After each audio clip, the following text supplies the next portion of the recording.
The Castle at Dawn. In the hushed light of dawn, a castle of stone and timber stands quietly on a gentle hill. Its thick walls, often over 3 meters thick, rise slowly with the morning mist, built from local limestone and oak hewn by hand. Around it lies a complex of rooms and courtyards, each murmuring its own soft routine.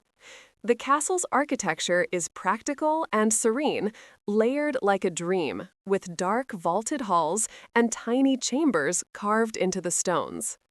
There are turrets and ramparts facing the sky, a great hall where low lamps shimmer on long wooden tables, and a small chapel tucked in a corner where candles burn quietly with the saints' faces on the walls. Nearby stand the kitchens and storerooms, and beyond, barns and stables for the animals. In every castle, the design is similar, yet unique to its land. Round towers in France and England, thick citadel walls in Anatolia and the Arab world, sturdy gates in a Chinese fortress, each made of the materials at hand and the craftsman's steady hands.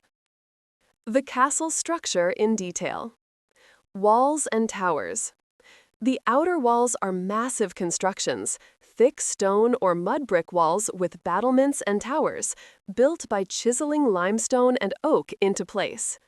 These walls were designed not just for defense, but to create a sense of permanence and safety. The stone was often quarried locally, carried by cart and oxen to the building site, then lifted into place by wooden cranes and pulleys operated by workers singing slow songs to keep rhythm. Each stone was fitted carefully, mortared with lime and sand mixed in wooden troughs by the masons' apprentices. The walls took years to complete, rising finger width by finger width, season after season. The towers punctuate these walls at intervals, some round, some square, depending on the region and era. In the towers, narrow spiral staircases wind upward, worn smooth by countless footsteps over centuries. Arrow slits pierce the thick stone at regular intervals, allowing defenders to see out while remaining protected. On a quiet day, sunlight streams through these narrow openings, creating dusty beams of light that shift slowly as the sun moves across the sky. The Great Hall. A high-ceilinged room for dining, meetings, and music, with a hearth at one end and tapestries on stone walls. The hall is the heart of castle life, where the lord and his household gather for meals and important discussions. The ceiling beams are massive oak timbers, blackened with age and smoke, stretching across the space like the ribs of some great beast. Long trestle tables can be assembled and disassembled as needed, with benches on either side where people sit close together for warmth. At the head table, elevated slightly on a dais, the lord and his immediate family dine, looking out over the assembled household. The tapestries that hang on the walls serve both practical and decorative purposes, keeping drafts at bay while depicting hunting scenes, biblical stories, or geometric patterns in faded reds, blues, and golds. The hearth is enormous, large enough for several people to stand inside it when unlit. During meals, a fire roars here, casting dancing shadows across the hall. Dogs lie near the fire, waiting for scraps, while servants move quietly between the kitchen and the tables, carrying dishes and refilling cups. The floor is covered with rushes, sweet-smelling herbs scattered among them to mask other odors, crunching softly underfoot. Private chambers. Small bedrooms and solar rooms with heavy curtains and rush mats set above the Great Hall or in corner towers. These chambers are the private refuge of the lord's family and important guests.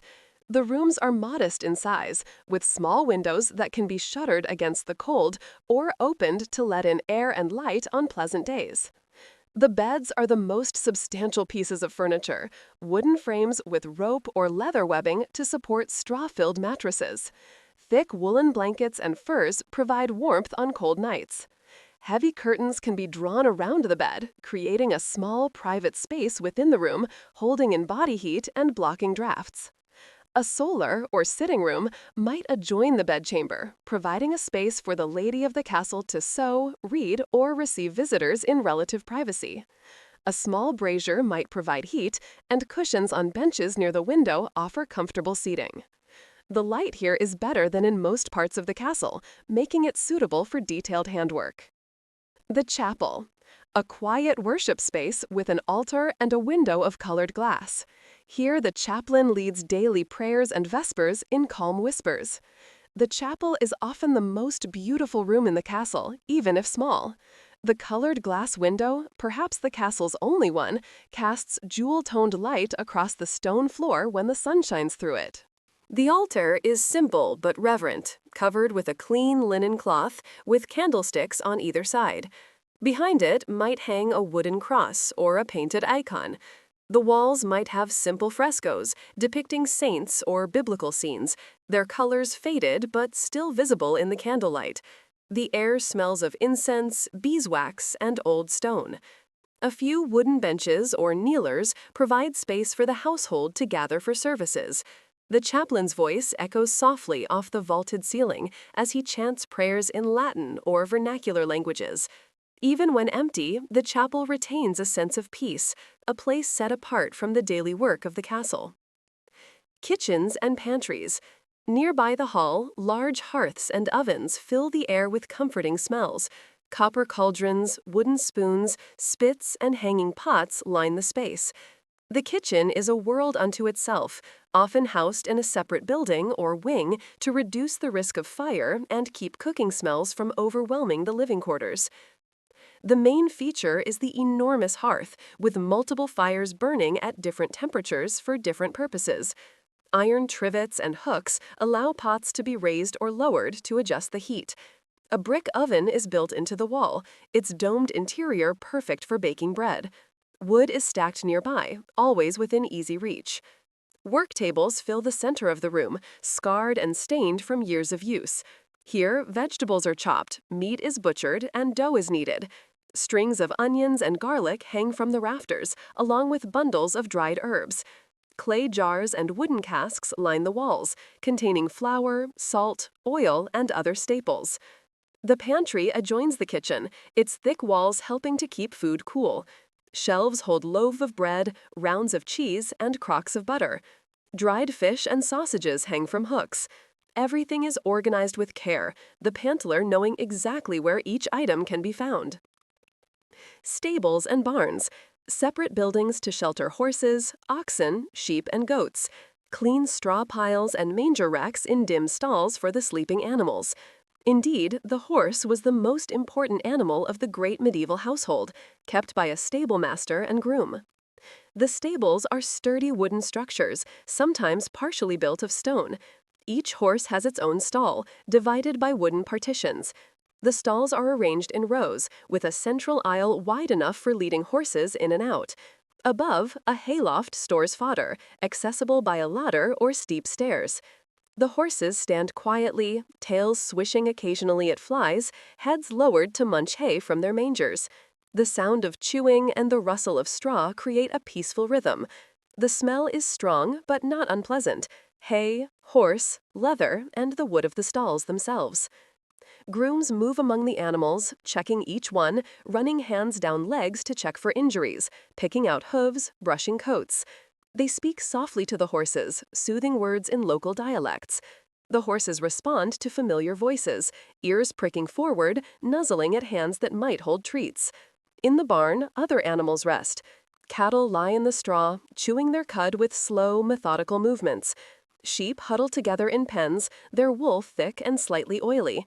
Chickens roost on perches, clucking softly as they settle for the night. A barn cat prowls along the rafters, hunting mice. Storage rooms.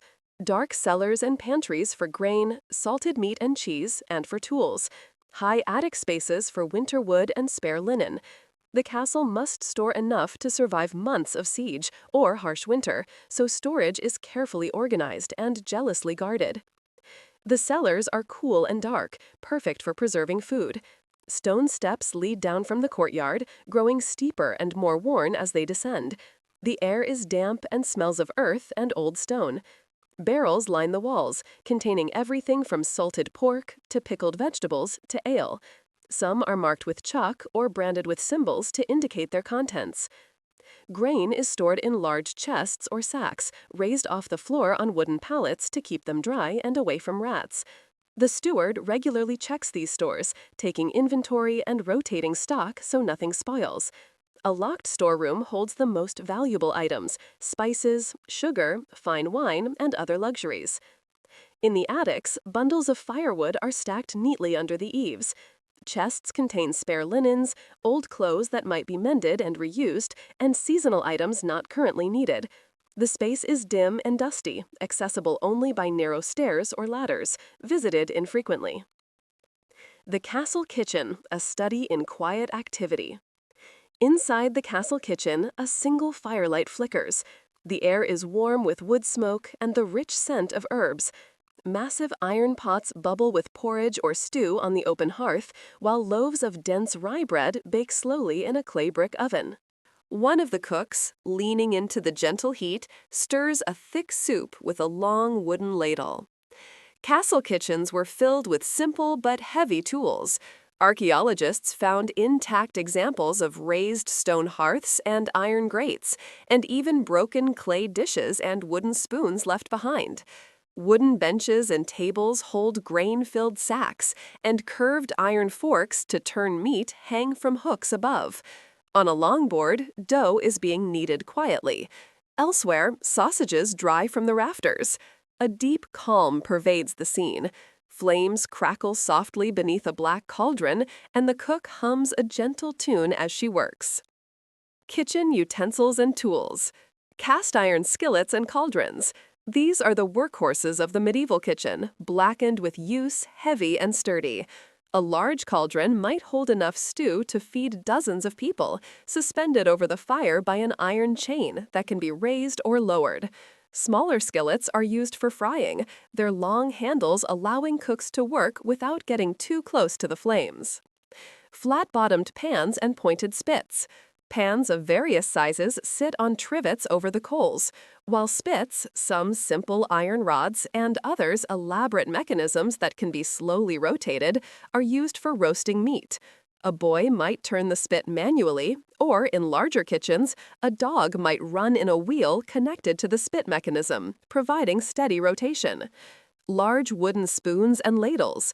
Carved from a single piece of wood, smoothed by years of use, these utensils are essential for stirring without scraping metal against metal. Ladles have deep bowls for serving soup, while spoons have flatter surfaces for mixing. Grinding mortars with pestles. Used for grinding spices, herbs, and sometimes grain, these come in various sizes. The largest might be stone, requiring 2 hands to lift the pestle. The rhythmic thump of pestle against mortar creates a steady beat in the background of kitchen work. Furnaces and ovens. A main open hearth, sometimes with a hooded chimney, dominates the kitchen for cooking stews and boiling water. The hearth is large enough that several pots can be tended at once, each at a different distance from the flames to control temperature. The hood, if present, helps draw smoke up and out, though the kitchen still remains hazy. Brick or clay ovens, often domed, are used for baking bread. The oven is heated by building a fire inside it, letting it burn down to coals, then raking out the coals and placing loaves directly on the hot oven floor. The residual heat bakes the bread slowly and evenly. The smell of fresh bread is one of the most distinctive scents of the castle, wafting through courtyards and corridors. By the late Middle Ages, kitchens often moved outdoors or into a separate room to keep smoke away from the main hall. This separation also reduced the risk of fire spreading to the main castle buildings. A covered walkway might connect the kitchen to the Great Hall, allowing servants to carry food without exposure to weather. Food in preparation. A cook's apprentice trims fat from a joint of pork, the knife moving carefully, separating fat from meat with practiced efficiency. Another stirs pottage of beans and vegetables, a thick, nutritious stew that will feed many people. The pottage bubbles gently, occasionally releasing a burst of steam. Spices like pepper and saffron lie ready in small jars, precious and carefully measured. These exotic imports are luxuries, used sparingly to enhance the flavor of important dishes. Honey and fruit are set aside for sweet dishes, the honey thick and golden, the fruit dried or preserved from last autumn's harvest. The air smells of roasting onions, fresh bread, and burning wood, a soothing, warm mix. It's a smell that speaks of comfort and sustenance, of home and safety. Even someone approaching the castle from a distance might catch this scent on the wind and know that a meal is being prepared. The rhythm of quiet work. The rhythm is slow. Water brought up from the well drips into cauldrons, each drop contributing to the next batch of soup or the water for washing dishes. Bread is punched and kneaded, the dough yielding under strong hands, then rising slowly under clean cloths. Cooking fires are fanned with bellows until they settle into steady coals, glowing red and orange in the dim light. All sounds are muffled and gentle, the low clank of a pot lid being replaced, the soft thud of a loaf being set on the table, the whisper of flour sifting through fingers. People speak in low voices, giving instructions or sharing news, but never loudly. There's a meditative quality to the work, a sense of participating in an ancient rhythm. In wealthier castles, kitchens were vast enterprises. Chinese sources note that a duke's kitchen could employ hundreds of workers, each with specialized tasks: bread bakers, sauce cooks, butchers, dairymaids, stewards, and many more, cooking meals for over 100 people twice a day. Even here in our quiet scene, one imagines the distant murmur of orders and the shuffle of many feet, all moving calmly in the warmth. The head cook oversees everything, moving from station to station, tasting, adjusting seasonings, ensuring that everything will be ready when needed. This is not rushed work. It's work that requires patience and attention, qualities valued in any craft. Food preservation, the castle's insurance against famine. Outside in the cool stores, the castle's larder is carefully organized to last through frost or drought. Through a lazy summer or long winter, foods are preserved by age-old methods. Across regions, there are local techniques, but all share the goal of making food last as long as possible while retaining nutritional value and palatability. Drying, simple but effective. In the clear air, meat and fish are hung on racks. The process is straightforward but requires attention.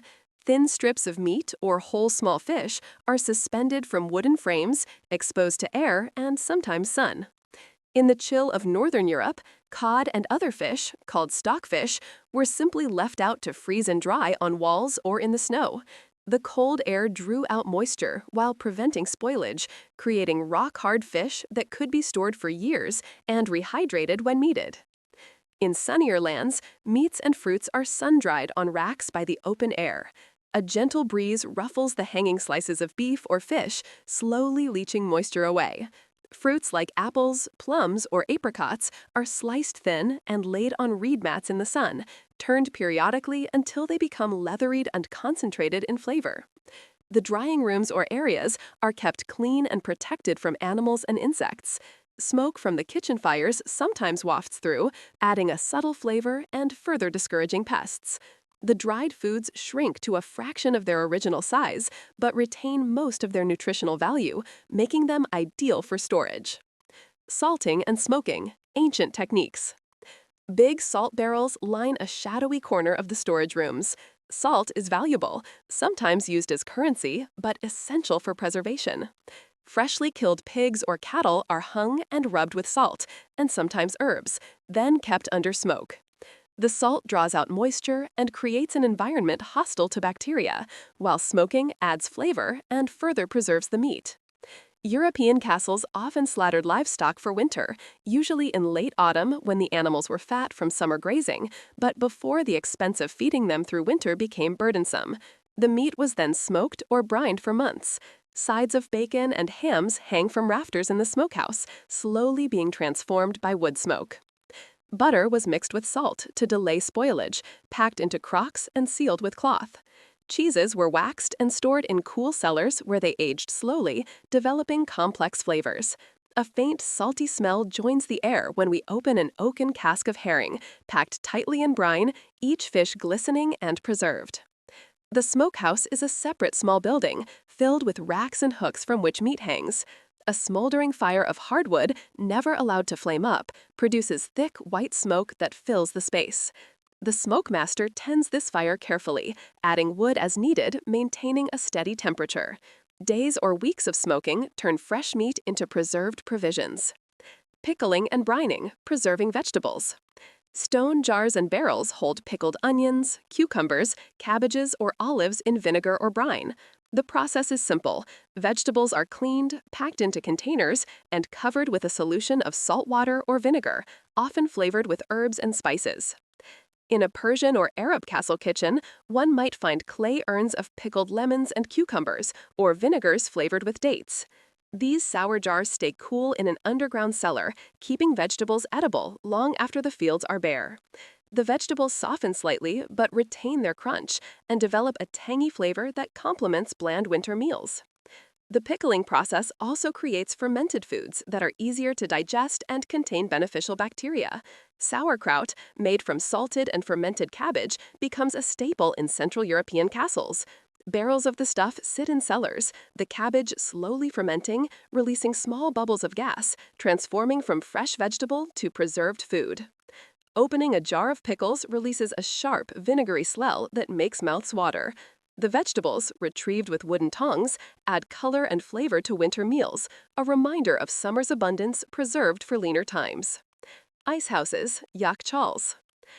In the hotter climes of Persia and the Middle East, engineers built special conical yakchals, ancient ice houses, to store ice even in summer.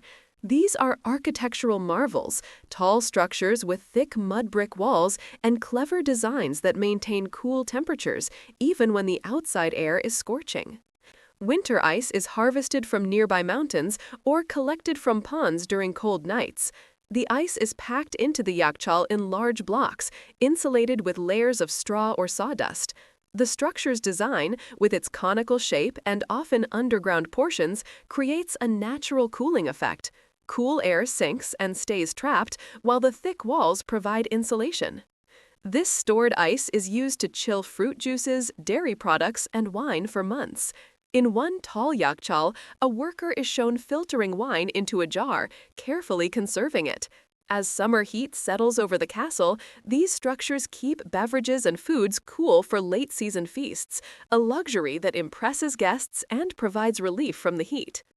The yakchal also has vents and wind towers that catch breezes, funneling air through the structure to enhance cooling. It's a sophisticated system, using principles of thermodynamics long before such science was formally understood. The ice kept in these structures could last from winter well into summer, even in desert climates. Fermentation, time as preservative. Some foods ferment for preservation. Grain and grapes in humid cellars turn into wine and beer, milk into cheese or yogurt. Over time, the castle learns the slow, quiet work of fermentation. It's a process that requires patience and some faith, trusting that natural processes will transform raw ingredients into something stable and nourishing. A barrel of honeyed wine sours into mead, the honey slowly being converted by yeast into alcohol. The barrel must be kept at the right temperature, occasionally vented to release pressure, and sampled periodically to check progress. When ready, the mead is sweet and strong, a prized drink for celebrations. A vat of sauerkraut bubbles slightly as it turns, the cabbage being broken down by bacteria into something tangy and preservable. The process releases a distinct smell, not unpleasant to those used to it, but strong and penetrating. Regular skimming removes any scum that forms on top, ensuring a clean fermentation. All these processes are calm, taking weeks or months as the castle's cooks and farmers quietly tend the stores. It's work that cannot be rushed, that happens in its own time according to natural rhythms. The results are foods that not only keep, but often taste better for the transformation, developing depth and complexity. Regional specialties, a world of preservation. Each region contributes its specialty, reflecting local ingredients and culinary traditions. Stores at an English castle might contain apple cider and smoked hams, the cider slowly fermenting in wooden casks, the hams hanging in the smokehouse. A French chateau might have wine and salt-cured duck preparing cassoulet, the wine aging in cellars deep underground. An Anatolian fortress might have dried figs, olives, and labna, strained yogurt, the figs like leather, the olives packed in brine, the labna thick and creamy. An Arab citadel would store apricots and sugared syrups, the apricots dried to intense sweetness, the syrups made from reduced fruit juices. A Chinese fort might have rice wine and pickled soybeans, the wine clear and potent, the beans salty and fermented. Though the foods differ, the methods are gentle and deliberate. Even in bustling kitchens and cellars, the voice remains low, the candlelight is dim, and each task, salting a ham, hanging a fruit to dry, happens slowly and steadily. There's a respect for the food, an understanding that preservation is a form of transformation, not just storage. The steward keeps careful records of what's stored, noting quantities and dates. This is crucial information, allowing the castle to ration supplies through long winters or sieges. The records might be kept on wax tablets or parchment marked with tally sticks, physical reminders of the castle's preparedness. People and daily routine, the rhythm of castle life. Throughout the day, the castle is quiet but alive with routine. Soft footsteps echo on stone. The routine unfolds like a gentle story of survival and worship. It might go like this, from dawn to dusk and through the night, a cycle repeated day after day with minor variations. Dawn, morning. The castle awakens. Just before sunrise, the cook quietly pokes the dying embers to freshen the fire. It's still dark outside, the stars fading as the eastern sky begins to lighten. The cook moves by feel as much as sight, knowing where everything is, building the fire back to life with kindling and dry wood. Soon flames lick upward, casting dancing shadows on the kitchen walls. Bread is placed in the oven, dough that was prepared the night before and left to rise overnight. The loaves are scored with a knife, marking them with patterns or the baker's sign, then slid into the hot oven on long wooden paddles. Soup is already simmering, started even before dawn, a pot that's been kept going with additions throughout the previous day. The castle steward opens the great doors to fetch the latest news from the village below. Cold air rushes in, bracing and fresh. Perhaps there's a messenger waiting, or a farmer with news of the fields. The steward listens, nods, makes decisions about the day ahead. The chaplain, if Christian, lights candles for matins, morning prayer. In the dim chapel, candles are kindled one by one, their small flames growing until the altar is surrounded by gentle light. The chaplain chants prayers in Latin, his voice echoing softly. If Muslim, a muezzin or watchman calls Fajr prayer before dawn, his voice rising in the call to prayer, floating across the still landscape. Guard shifts change in silence, each soldier touching forehead to walls in brief thanks before stepping outside. The night guards are tired, looking forward to sleep. The day guards are fresh, taking their positions on the walls, scanning the horizon as light grows. They exchange a few quiet words, sharing any observations from the night, then the night guards depart to their rest. As dawn breaks fully, the castle begins to truly wake. Shutters are opened, letting in light and air. People emerge from sleeping quarters, wrapping cloaks around themselves against the morning chill. They make their way to the chapel for morning prayers, or to the kitchen for a bit of bread and ale to break their fast. Midday, work and the first meal. By the time the sun is high, cooks have baked fresh bread and stirred a thick pottage for the first meal. The smell of fresh bread has spread throughout the castle, a signal that the meal is nearly ready. Servants set up tables in the great hall, arranging benches, placing bread trenchers, wooden bowls, and spoons. Gentle laughter and clinking cups gather in the hall as the lord and household dine. People enter in rough order of rank, the lord and his family first, then officers, then common servants and workers. Everyone finds their place, familiar with the routine. Grace is said, hands are folded, heads bowed, then the meal begins. The pottage is ladled out, thick with vegetables and grains, sometimes with bits of meat. Bread is torn and dipped into the stew. Ale or watered wine is poured from jugs. Conversation is muted but pleasant, people sharing news, discussing work, telling stories. The atmosphere is communal, everyone eating together, sharing food and fellowship. Outside, gardeners tend small herb beds or mingle with townsfolk near the moat. The castle's walls are not completely isolating. There's regular interaction with the surrounding village. Farmers might bring produce, craftsmen might deliver goods, news is exchanged. Servants fetch water in buckets from the well, making multiple trips, shoulders straining under the yokes that carry 2 buckets at once. Water is essential for cooking, washing, and drinking, and obtaining it is constant work. Other servants shake wet clothes over bushes to dry, laundry being an ongoing task. In warm months, a breeze drifts through open grates and windows, cooling the thick-walled rooms. In cold months, tapestries are hung over doorways, blocking drafts, and people wear extra layers. The castle adapts to the season, its inhabitants knowing how to stay comfortable. Afternoon, rest and quiet labor. Slumber settles after the meal. It's the warmest part of the day, and with full bellies, people naturally feel drowsy. Children nap on benches in the hall, curled up like cats. The cat itself curls by the hearth, purring softly, occasionally opening one eye to check its surroundings before drifting back to sleep. Officers attend to records, sitting at desks or tables, writing on parchment or wax tablets. There are accounts to keep, letters to write, supplies to track. Some might patch clothes, thread and needle moving steadily, or mend tools, wetting blades or replacing broken handles. Useful work that doesn't require much energy. Another prayer time comes, terrace around mid-morning or due around noon. In Muslim lands, the call to do her prayer is heard from nearby mosques or towers, a reminder to pause and acknowledge the divine. Even in isolated castles, religious rules persist. Benedict's rule reminds us that one should not take nourishment without beginning to do so with a prayer, so hands are folded before the next meal or chore. The afternoon is also time for craft work. A blacksmith might work in the forge, hammer ringing on anvil as he shapes horseshoes or repairs tools. A carpenter might plane boards for repairs, the plane shaving off thin hurls of wood that fall like snow. A weaver might work at a loom, the shuttle passing back and forth, slowly building cloth from thread. Women might gather to spin or sew, working together in companionable silence or with quiet conversation. Skills are passed on as older women teach younger, showing the right way to card wool, spin thread, or set a seam. This knowledge is valuable, ensuring the castle can produce its own cloth and clothing. Evening, the day winds down. Twilight ushers in supper, the second main meal of the day. The cooks reheat stew and roast a leg of lamb or goat, the meat having been turning on a spit through the afternoon.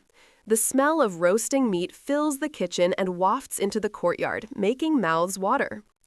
Guards light torches as darkness falls, placing them in sconces along walls and in the courtyard. The flames flicker in any breeze, casting moving shadows.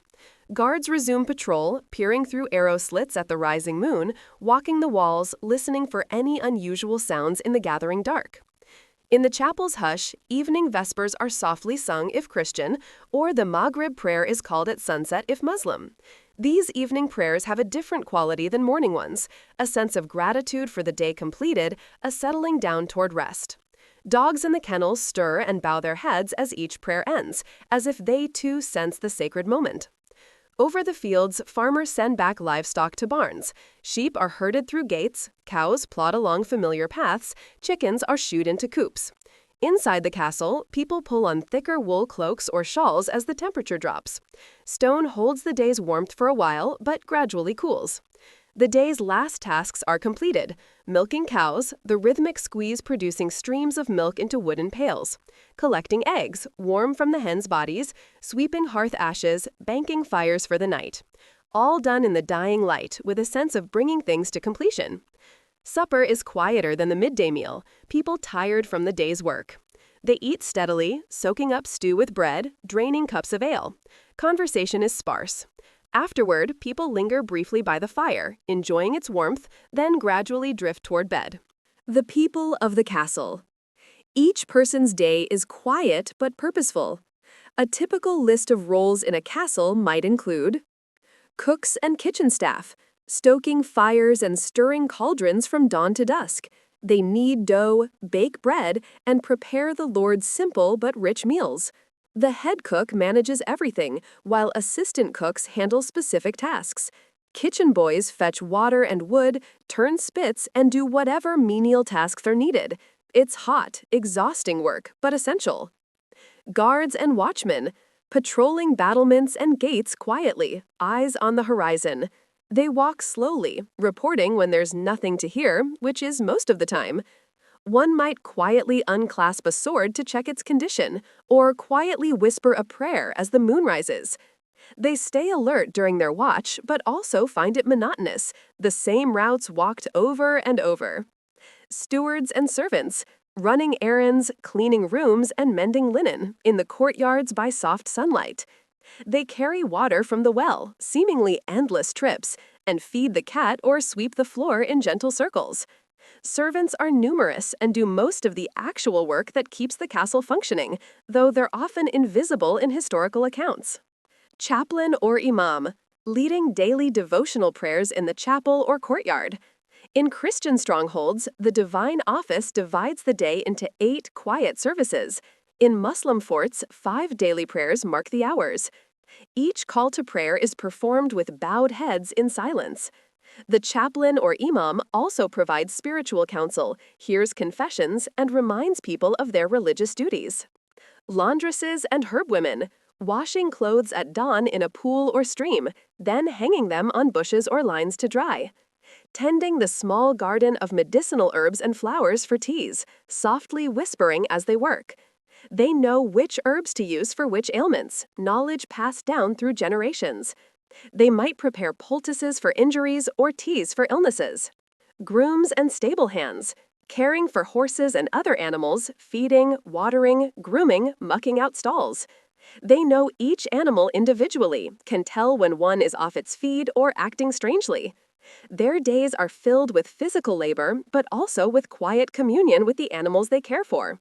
Artisans, blacksmiths, carpenters, masons, and others who maintain and repair the castle's infrastructure. They work steadily at their crafts, producing horseshoes, nails, boards, tools, whatever is needed.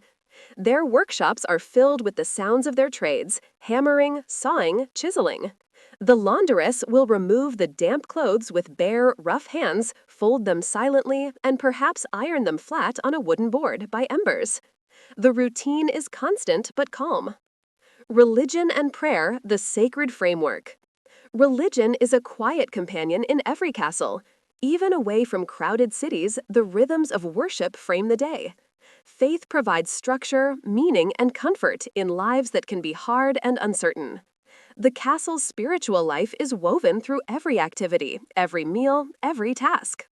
Christian prayer hours. In a Christian castle chapel, monks or priests chant psalms in slow, reverent tones. Medieval rules describe 8 prayer times that divide the day and night: matins at midnight, lauds at dawn, prime in early morning, terce mid-morning, sext at noon, none mid-afternoon, vespers at sunset, and compline at night. Candlelight dances on stone as soft hymns rise. Each prayer service has its character.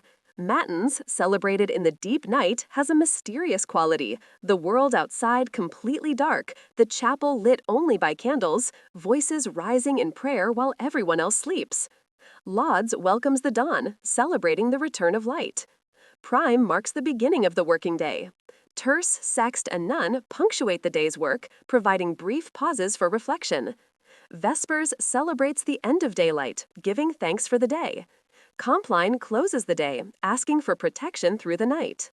Saint Jerome advised that on leaving his abode, one should arm himself with prayer, and upon return, say a prayer before seating himself again. So even stepping out to the garden is blessed, every transition marked by a moment of acknowledgement of the divine. This constant prayer creates a rhythm, a sense that all of life is lived in the presence of God. The chapel itself becomes a familiar, comforting space. The same psalms are repeated day after day, week after week, year after year. People know them by heart, can recite them even half asleep. The repetition is soothing, creating continuity, linking each day to all the days before and after. Islamic prayer times. In an Islamic castle, the day is shaped by the 5 salat prayers, each performed at specific times determined by the position of the sun. At Fajr, before sunrise, everyone pauses their tasks to pray in the cool dawn air. The muazzin's call echoes across the courtyard, a melodious reminder to turn toward Mecca and bow before God. Again, at Dhuhr, after midday, they quietly kneel on rugs or cushions to honor noon. The heat of the day is at its peak, and the prayer provides a break from work, a moment of coolness and reflection. In late afternoon comes Asr, another pause as the day begins to cool. Right after sunset, Maghrib prayer welcomes the evening, a time of transition from day to night.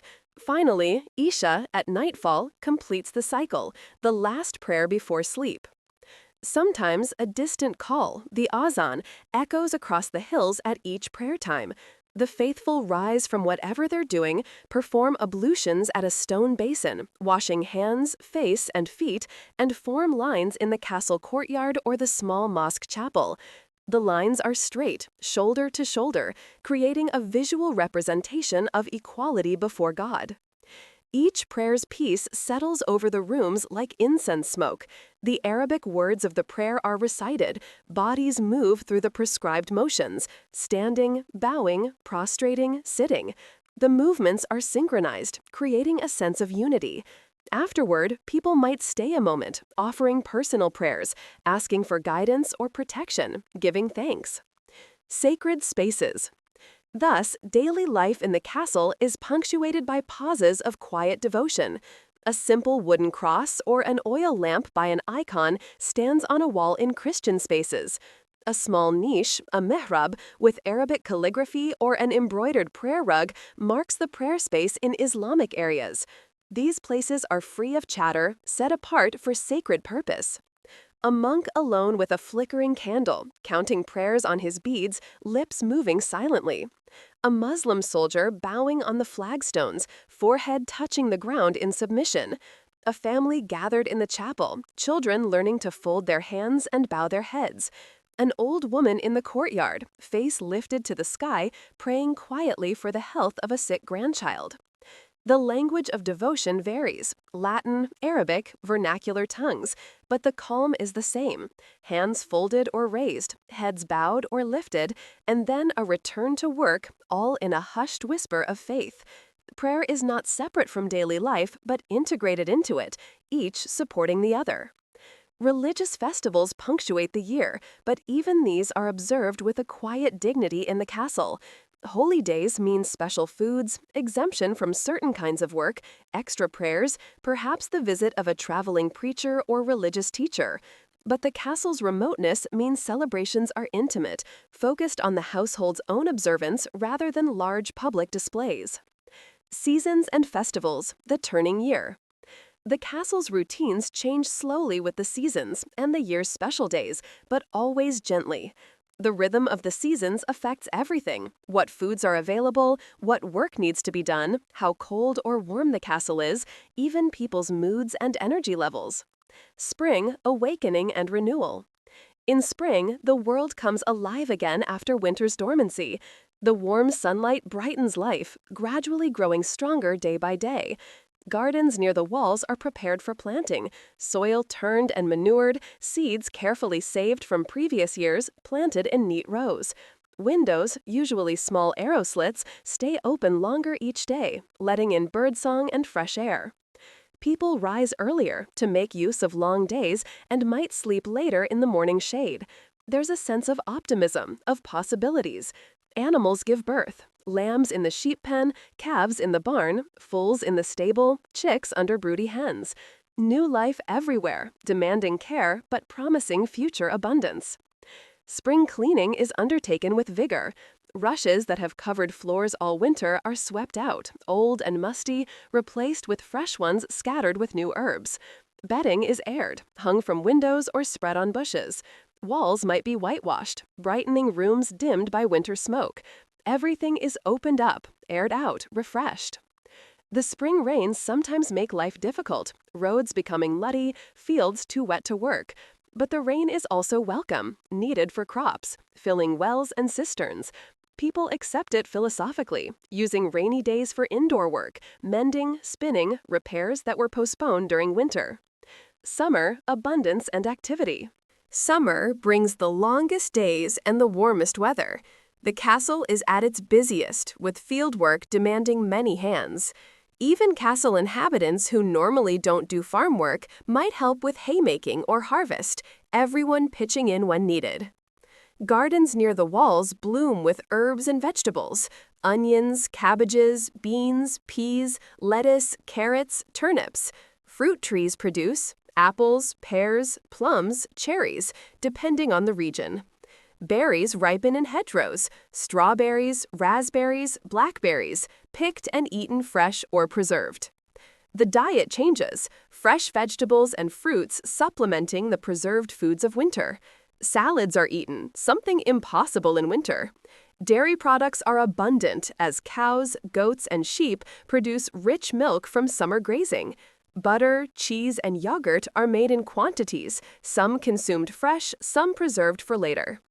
The castle is warmer, sometimes uncomfortably so.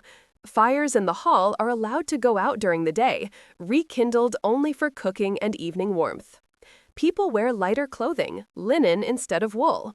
Work is done in early morning and late afternoon, with a long midday break during the hottest hours. Insects can be a problem: flies in the kitchen attracted by food, mosquitoes near water, fleas and lice on people and animals. Herbs and smoke help keep them at bay, but they're a constant annoyance. Still, summer's abundance makes up for these discomforts. Autumn, harvest and preparation. In autumn, harvest brings quiet activity but intense work. This is the crucial time when the year's survival is determined. Good harvests mean plenty, poor ones mean hardship or even starvation. Everyone is aware of the stakes. Grain fields are reaped, the grain bundled into sheaves, carried to barns, threshed, winnowed, stored.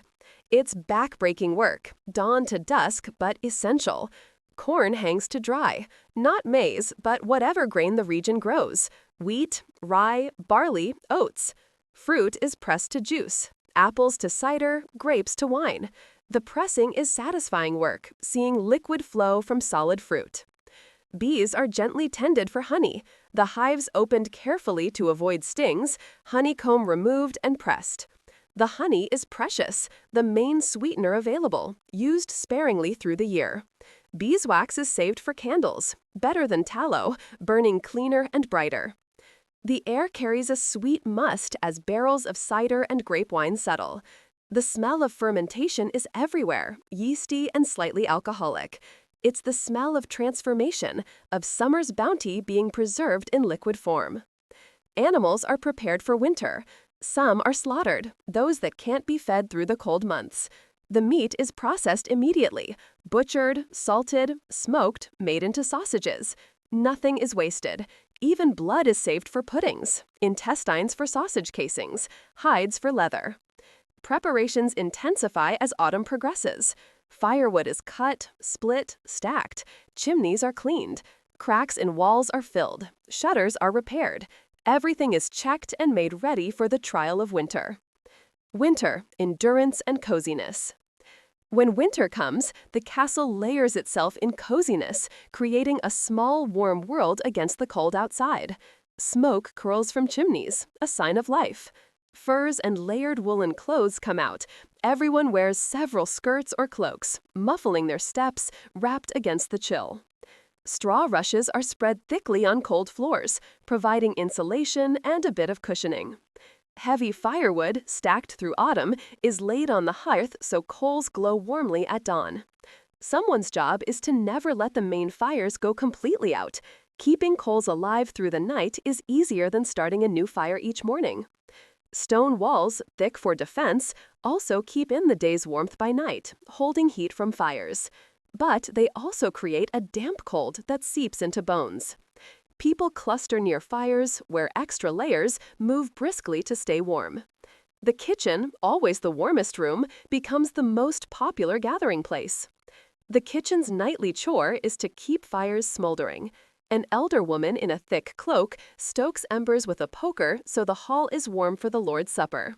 She knows exactly how much wood to add, how to arrange it for slow burning, maintaining temperature without waste. Rationing is done calmly. If days are very short and supplies are tight, meals become lighter, 2 meals instead of 3, as monks did. Some candles are saved, people going to bed earlier to conserve them, sleeping longer since there's less work to do. In the stillness of long winter nights, one hears the wolf pack howl far off, but inside, all feels safe by the fireside. Winter is a time of indoor work, spinning, weaving, sewing, repairing tools and equipment, telling stories, playing simple games. Social bonds strengthen as people spend more time together in confined spaces. Arguments can flare, but are usually smoothed over. Everyone knows they must get along to survive winter together. Snow, when it comes, muffles everything, creating an eerie quiet. The castle seems even more isolated, cut off from the world.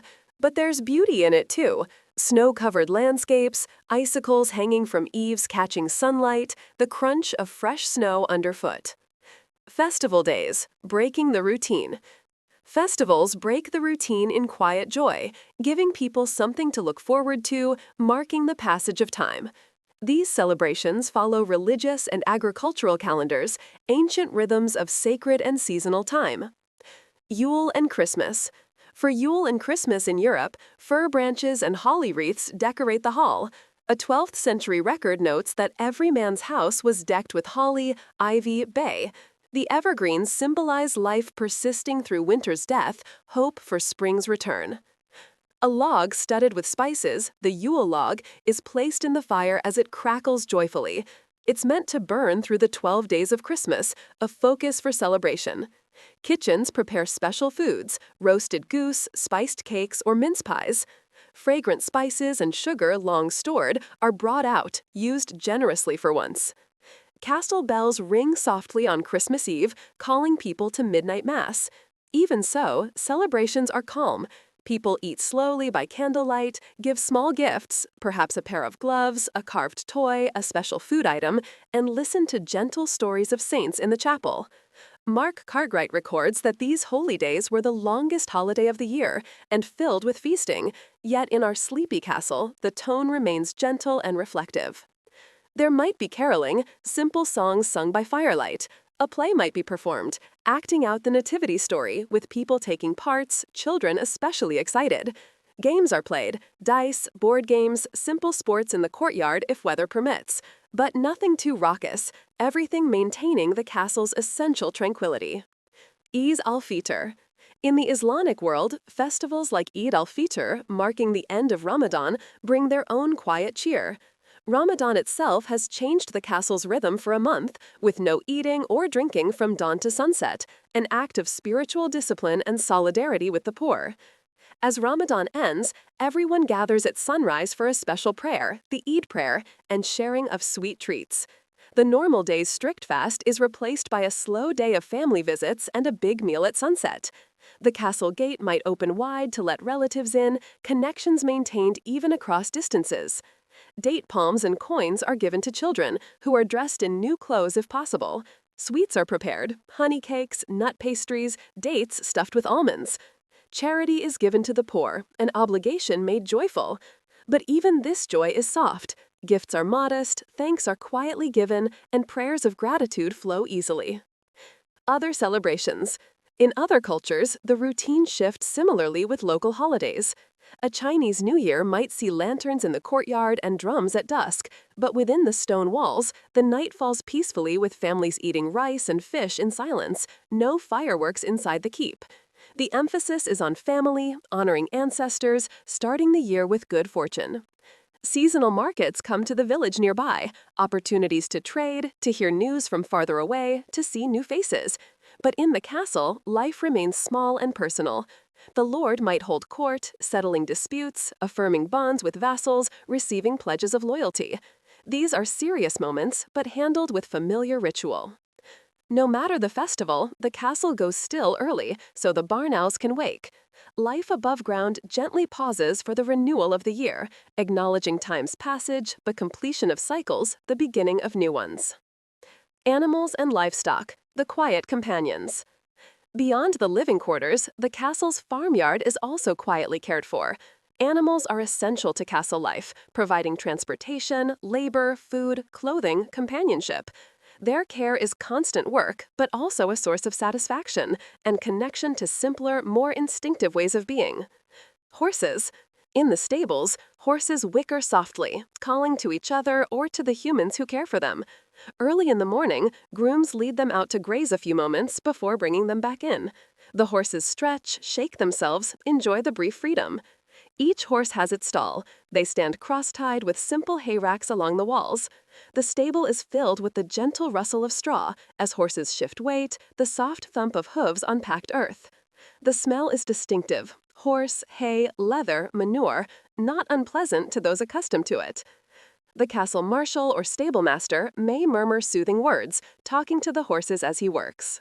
Horses respond to calm voices, pricking ears forward, relaxing.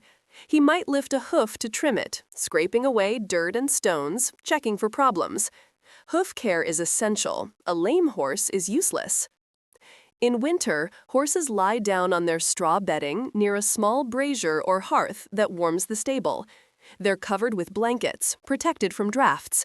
Extra feed is given to help them maintain body heat.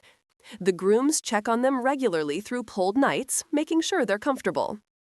Horses are exercised when possible, led around the courtyard, or ridden out on patrol. They need movement to stay healthy. The relationship between horse and rider or groom can be deep, built on trust and mutual dependence. A good horse is valued, mourned when it dies. Cattle, sheep, and goats. Elsewhere in the courtyard, cattle and sheep flick their tails and chew cud, that endless process of rumination.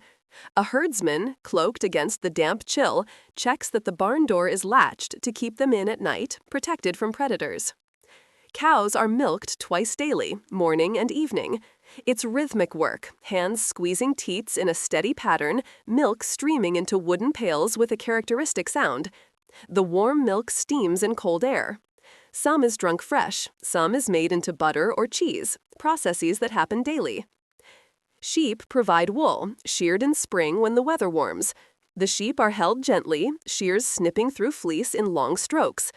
The wool comes off in one piece if done right, a soft, oily mass that will be cleaned, carded, spun, and woven. Watching an expert shearer is impressive. They work quickly but carefully, not harming the sheep. Goats are hardy and independent, eating almost anything. They provide milk, meat, and hide. They're curious and sometimes escape, causing minor chaos until recaptured. Children often have the job of watching goats, following them as they browse, guiding them away from places they shouldn't go. Chickens peck at spilled grain and flap quietly, establishing their pecking order with occasional squabbles. One or two roosters strut without much sound, except for their dawn crowing. Hens lay eggs, which are collected daily, still warm, a small treasure each time. Oxen pull carts and plows, patient and strong. They're slower than horses but steadier, requiring less food. After work, they're led back to the barn, yoked and harnesses removed, fed and watered. They chew their hay contentedly, satisfied with simple things. Protecting the animals. Even the farm dogs curl up by the gate, ears twitching as someone cuts wood nearby. The dogs are workers too, guarding against intruders, helping herd animals, hunting rats. They're not pets in the modern sense, but companions in work, valued for their skills. Keeping livestock safe is another winter task. At dusk, all animals are herded into inner pens to shelter them and keep away wolves. Predators are a real threat, especially in winter when they're desperate. Grooms scatter hay for bedding so animals don't sleep on cold stone, providing cushioning and insulation. In the morning, frost on the grass glistens, and the stable doors creak softly open. Animals step out slowly, tails swishing, blinking in the light. Their breath creates clouds in the cold air. Their care is gentle, no shouting or hurry, just the whisper of coarse feed poured into troughs and the steady chewing in the crisp air. The importance of animals is noted by historians. In fact, the horse was the most important animal of the great medieval household, and careful attention is paid to each creature. But all animals receive care. They're essential to survival, and their well-being is the castle's well-being. In our dreamlike castle, one can almost hear a distant horse's gentle neigh or feel the warm breath of a cow against one's hand, all muffled by the calm of routine. There's something peaceful about animals, their simple presence, their uncomplicated needs and responses. They ground human life in physical reality, in the rhythms of nature. Nightfall and rest, the castle sleeps. Finally, night comes softly. Outside the castle, the sky blooms with stars, countless points of light in the darkness. The Milky Way stretches across the heavens, visible as it rarely is in the modern world. The moon rises, full or partial, casting silver light. Inside, lamps and fires burn low. The castle settles into its quietest moments. Torches gutter in metal sconces, flames wavering, creating moving shadows on walls. Stone corridors echo only with the steps of the night watch on patrol. They pass the locked doors, boots scuffing softly on stone, breathing visible in cold air. They glance at the moonlit fields spread below, silver and dark, empty and peaceful. Then they return to the guardroom, ready to sleep on straw mattresses, but first completing their rounds. A voice might whisper the final prayer of the day as the watch changes. Christian soldiers would say Chaplain before bed, the last of the day's 8 prayer hours, asking for protection through the night. Muslims attend Isha as darkness falls, the 5th and final prayer, also seeking divine protection until dawn. The prayers are brief but heartfelt. Everyone knows that night brings vulnerability, that dangers are harder to see, that help is farther away. Prayer provides comfort, a sense of not being alone, of being watched over. Final tasks. In the halls, a caretaker takes one last tour. He's checking everything, making sure all is secure and safe. He dips a torch in oil and rekindles dying hearth embers, keeping a few coals alive in the oven. Tomorrow morning, they'll be grateful for these preserved coals, making fire starting much easier. The firekeeper stokes the forge fires in the smithy even as the blacksmith naps, ensuring they'll still be hot in the morning. A copper kettle on low embers simmers with chamomile tea for those up late, a soothing drink to ease into sleep. Servants gather animals out of the courtyard, any that might have been left. Geese honk as they're herded into the barn, settling with rustling and soft sounds. Doors are barred, heavy wooden beams dropped into iron brackets. Shutters are closed against the cold and any threat, latched from inside. Climbing to bed. As each person climbs the stairs to the cramped sleeping quarters, perhaps only a little bench or a pallet of straw for common folk, a proper bed for the nobility, the castle is filled with soft shuffles. A cloak is draped over a peg, boots are slipped off and set aside, coats are folded. The laundress lays damp sheets to dry overnight by the hearth's warmth, where they'll be warm and dry by morning. Even the mice scuttle quietly in the wall crevices, hunting for crumbs, mostly unnoticed. Beds are simple for most, a straw tick, a rough blanket. The nobility has actual beds, wooden frames with rope or leather webbing, feather mattresses if they're fortunate, linen sheets and woolen blankets. Everyone bundles under covers, pulling them up to their chins. A cat may curl up at the bed's foot, seeking warmth, purring softly. People are glad for the company, the warm weight. Children nestle against parents or siblings. In the darkness, the boundaries between people soften. It's just warmth and breathing, and the slow drift toward sleep. The castle at rest. Outside, the wind may howl low around the tower tops, but the inhabitants feel safe. The thick walls keep them secure, the barred doors protect them, the watch guards them. Inside these walls, life continues, preserved and protected. The only sounds are the sigh of breath from warm bodies, the faint hiss of a dying fire, the occasional creak of timber or stone as the castle settles. Somewhere, a baby fusses, and fingertips rock a cradle gently until quiet returns. Candles gutter and go out, one by one, darkness claiming each room. The castle itself feels alive, almost breathing. Walls and timber hold the day's warmth, and the building itself seems to give a last groan of comfort, settling into its own rest. The stones remember centuries, silent witnesses to countless nights like this one.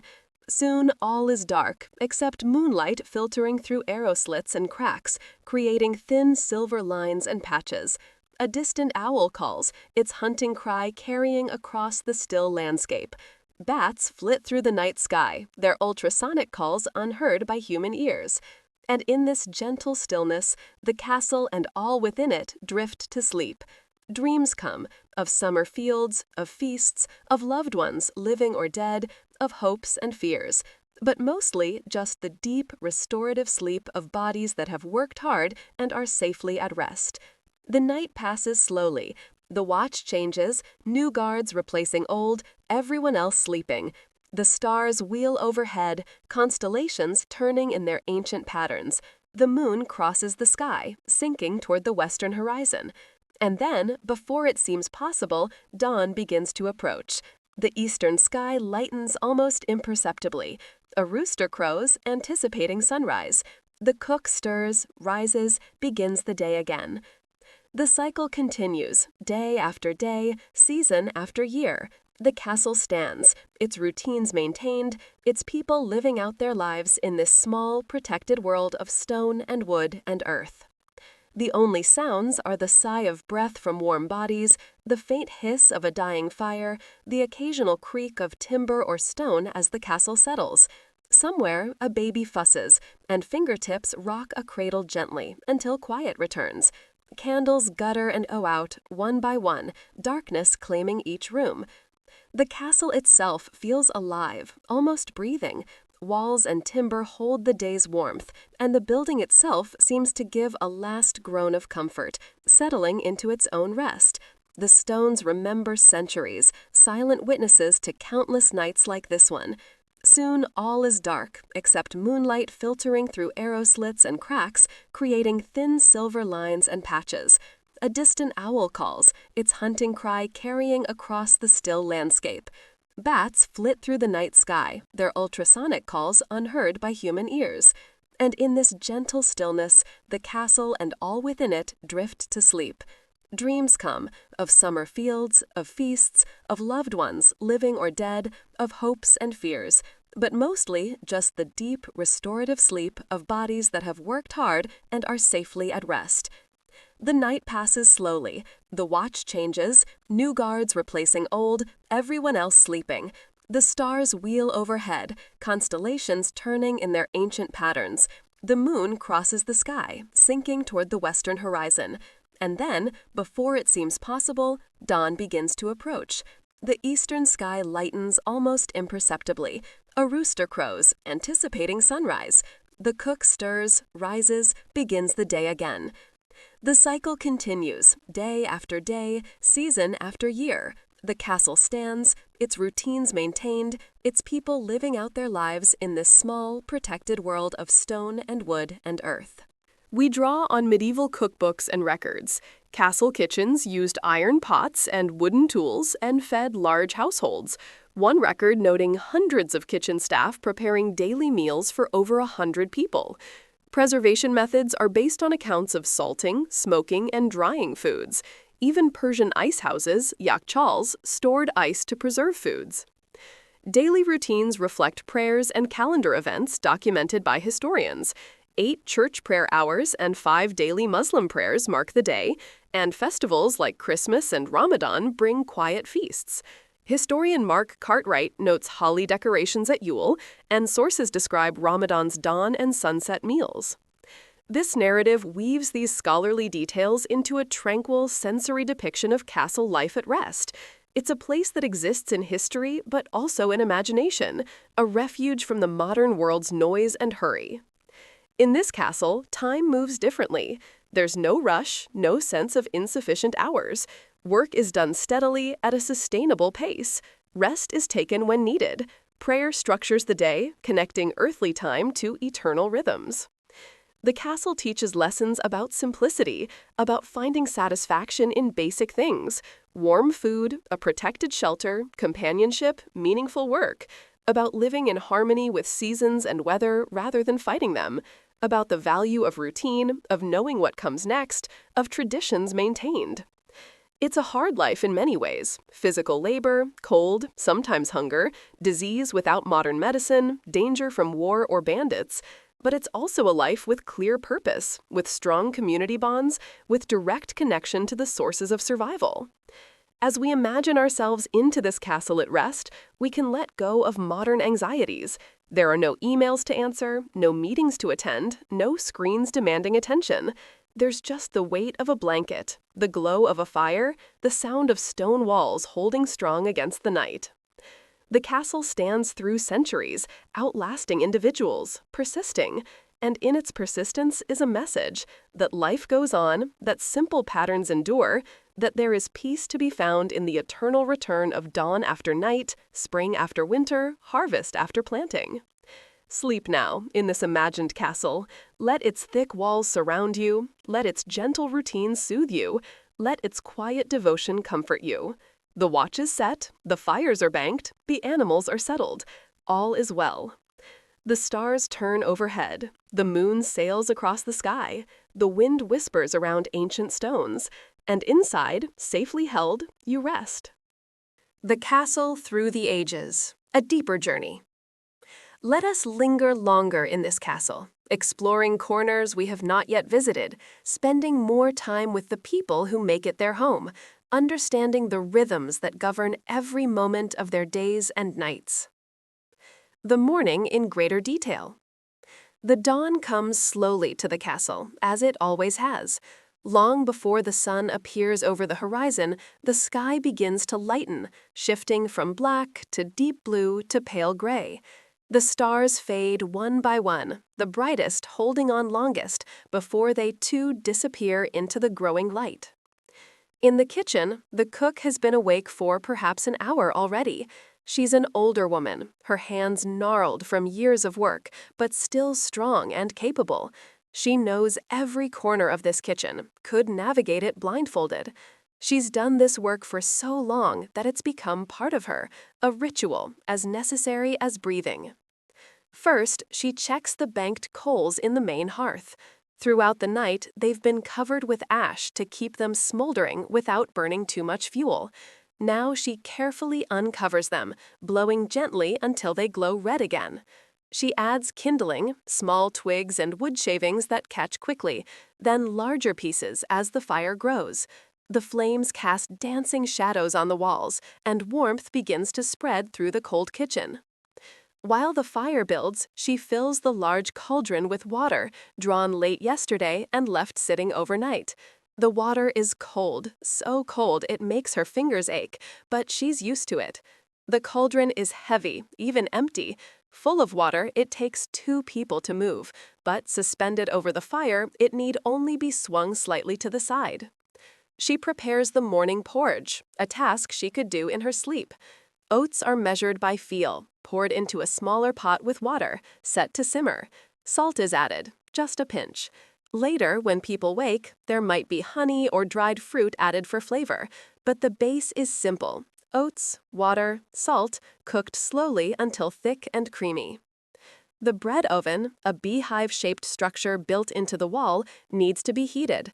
Yesterday's bread dough, left to rise overnight, covered with damp cloths, is ready. She uncovers it, punches it down, shapes it into loaves with quick, practiced movements. Each loaf is scored with a cross, both for practical reasons, it helps the bread bake evenly, and for blessing. But the oven isn't ready yet. She builds a fire inside it, using dry wood that burns hot and clean. The fire will burn for an hour or more, heating the brick interior until it's the right temperature. She judges this by experience, by the color of the bricks, by the sound of her spit when she tests it against the hot interior. Too cool and the bread won't rise properly. Too hot and it will burn on the outside while remaining raw inside. While waiting, she prepares other things. Vegetables for the day's stew are chopped. Onions that make her eyes water, carrots scraped clean of dirt, turnips peeled and cubed. Dried beans, soaked overnight, are ready to be added. A ham bone, left over from a previous meal, will give flavor and some meat. Other kitchen workers begin to arrive as dawn breaks fully. A boy, perhaps 10 years old, whose job is to keep the fires fed and carry water. 2 younger women who help with food preparation and cleaning, an older man who butchers meat and manages the pantry. They greet each other quietly, settling into the day's rhythm. The kitchen becomes a hive of quiet activity. The boy makes trip after trip to the well, hauling buckets of water up the long shaft, pouring them into storage barrels. The women begin preparing vegetables for later meals, washing, peeling, chopping. The pantryman checks his stores, noting what's running low, what needs to be brought up from the cellars. The cook oversees everything, her practiced eye catching any mistakes before they become problems. She tastes the porridge, adds more salt. She checks the bread dough, judges it ready. The oven is hot enough now. She rakes out the fire, sweeping the ashes into a metal container. They'll be saved, useful for making soap and other purposes. The oven floor is wiped clean with a wet cloth wrapped around a long stick. The loaves are loaded in on wooden paddles, placed carefully so they don't touch, so air can circulate around them.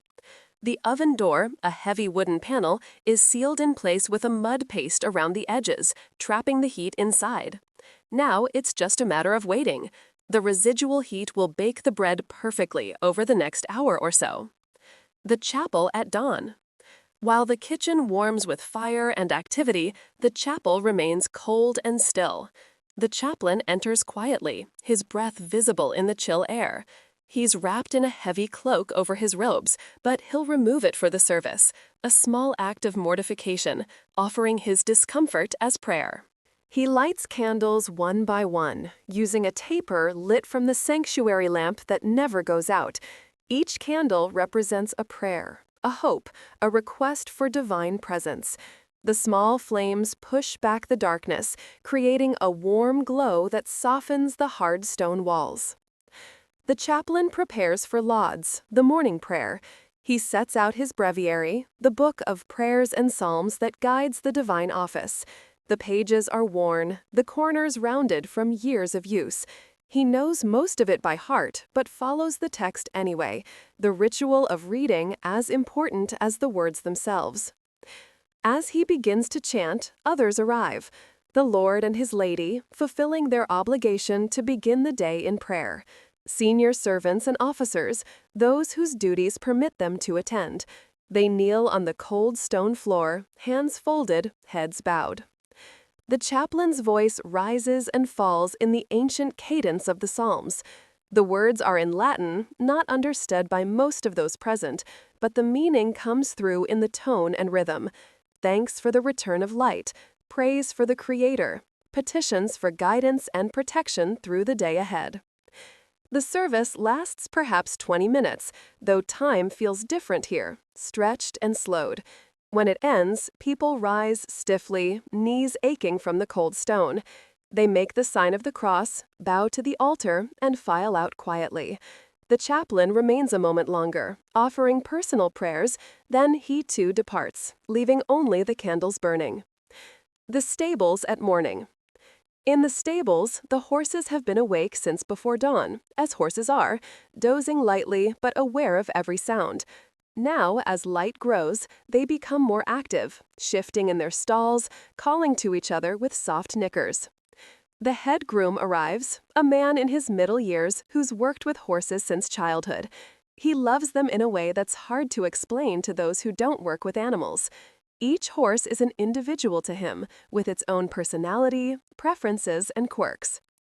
He walks down the stable aisle, greeting each horse by name, running his hands over their bodies, checking for any injuries or illnesses that might have developed overnight. Horses are stoic about pain, so you have to watch carefully. Ears laid back, not eating, favoring a leg, unusual heat or swelling. This morning, all seems well. The horses are eager for their breakfast. He measures out feed, oats mixed with a little barley, for each horse based on its size, age, and workload. The working horses get more, the old retired gelding in the corner gets less, to prevent him becoming too fat. The sound of horses eating is one of the most peaceful sounds in the world. The rhythmic munching, the occasional snort, the rustle of straw. The groom mucks out stalls while they eat, forking soiled straw into a barrow, wheeling it outside to the muck heap. Fresh straw is spread, thick and golden, crackling underfoot. Water buckets are checked and refilled. Horses drink surprising amounts, especially in summer. The water is cold, drawn fresh from the well. In winter, ice sometimes needs to be broken on the surface, but today it's just very cold, not frozen. After eating, some horses will be led out to a paddock for exercise, weather permitting. Others will be groomed, brushed until their coats gleam, manes and tails combed free of tangles. The grooming serves multiple purposes. It keeps the horses clean, lets the groom check for problems, and strengthens the bond between human and animal. The Lord's destrier, his war horse, is in a separate stall. This horse is magnificent, tall, muscular, trained for battle. He's spirited and requires an experienced handler. The head groom approaches him with respect, speaking softly, moving calmly. Even war horses respond to kindness. Tack is checked, saddles, bridles, harnesses. Leather is cleaned and oiled to keep it supple. Metal bits and buckles are polished. Everything must be maintained carefully. Failure of equipment at the wrong moment could be fatal. A young stable boy, perhaps 13, works alongside the groom, learning the trade. He's eager but clumsy, and the groom patiently corrects him. How to approach a horse, always from the side, never from behind. How to pick up a hoof, run your hand down the leg first, press the chestnut, lift when the horse shifts its weight. The stable fills with the warm smell of horse, hay, and leather. Dust motes dance in the shafts of sunlight coming through the open doors. It's hard work, but there's a satisfaction to it, caring for these noble animals. The great hall awakens. The great hall, empty and cold through the night, begins to come alive. Servants arrive to prepare for the day. First, the fire in the great hearth must be revived. Like the kitchen fire, it was banked overnight and now needs to be rebuilt. The rushes on the floor, laid yesterday, are stirred to freshen them. Any obvious refuse is swept up. The long tables remain disassembled, stacked against the walls, but will be set up when it's time for the first meal. Tapestries that were taken down overnight to protect them from settling smoke and soot are hung back in place. Each weighs a considerable amount, requiring 2 or 3 people to lift and hang properly. They're hooked onto iron pegs driven into the stone walls. Windows, really just narrow openings, most without glass, are unshuttered if the weather is fair. The openings are small, too large would weaken the wall, but they let in precious light and fresh air. In winter or bad weather, they remain shuttered, making the hall dark and smoky. The high table, where the Lord sits, is actually left in place permanently, on its dais. It's wiped down, any remaining crumbs swept away. Fresh cloths are laid. Benches on either side are checked for stability. More than one feast has been disrupted by a collapsing bench. Cups and bowls are brought from storage. Wooden trenchers, thick slabs of stale bread used as plates, are prepared. Spoons are laid out. Forks haven't been invented yet, and knives are personal items everyone carries. People eat with their hands, sopping up juices with bread, which is why hand washing before and after meals is so important. The Seneschal, the Lord's chief steward, oversees all this. He's responsible for the smooth running of the household, a position of great trust. He checks that everything is ready, that supplies are adequate, that servants are performing their duties. He carries a white staff of office, and his word is law below the Lord's own. Morning light streams through the windows, creating bright patches on the stone floor. The hall looks different in daylight than by firelight, larger, colder, more austere. The painted decorations on the walls, faded and smoke-stained, are more visible. The roof beams, massive oak trunks, stretch across the space like the ribs of some great beast. Dogs appear from wherever they spent the night, stretching and yawning. They're hunting dogs mostly, lean and rangy, but a few lap dogs belong to the lady. They sniff around, looking for dropped food, then settle near the fire. A cat appears, the mouser, who lives in the kitchens but wanders the castle at night. Cats and dogs generally ignore each other here. Both have their places and roles. The cat sits, washing itself with meticulous attention, then disappears on some feline errand. The bailey and courtyard. Outside in the bailey, the courtyard enclosed by the castle walls, the day's work begins in earnest. The bailey is a busy place, a small village really, containing workshops, storage buildings, animal pens, a well, and open space for various activities. The blacksmith's forge is already going, smoke rising from the chimney. The smith himself is a broad, powerful man, arms thick with muscle from years of hammering. He's heating iron in the coals, working the bellows with one foot while watching the metal change color. When it's the right temperature, a cherry red, almost orange, he pulls it out with tongs and begins hammering. The sound of hammer on anvil rings across the bailey. Clang, clang, clang, a steady rhythm. He's making a hinge for a door that needs repair. Each blow shapes the metal, shaping it, thinning it, bending it. Between heatings, he plunges the iron into water, hissing and steaming, to check his progress. An apprentice works the bellows, pumping steadily to keep the fire hot. He's learning by watching and doing simple tasks. Eventually, he'll progress to working the metal himself, but for now, he provides the muscle power that keeps the forge going. Nearby, a carpenter's workshop smells of fresh wood shavings. The carpenter is planing a board, long curls of wood peeling away with each stroke. The board will become part of a new door, replacing one that's rotted beyond repair.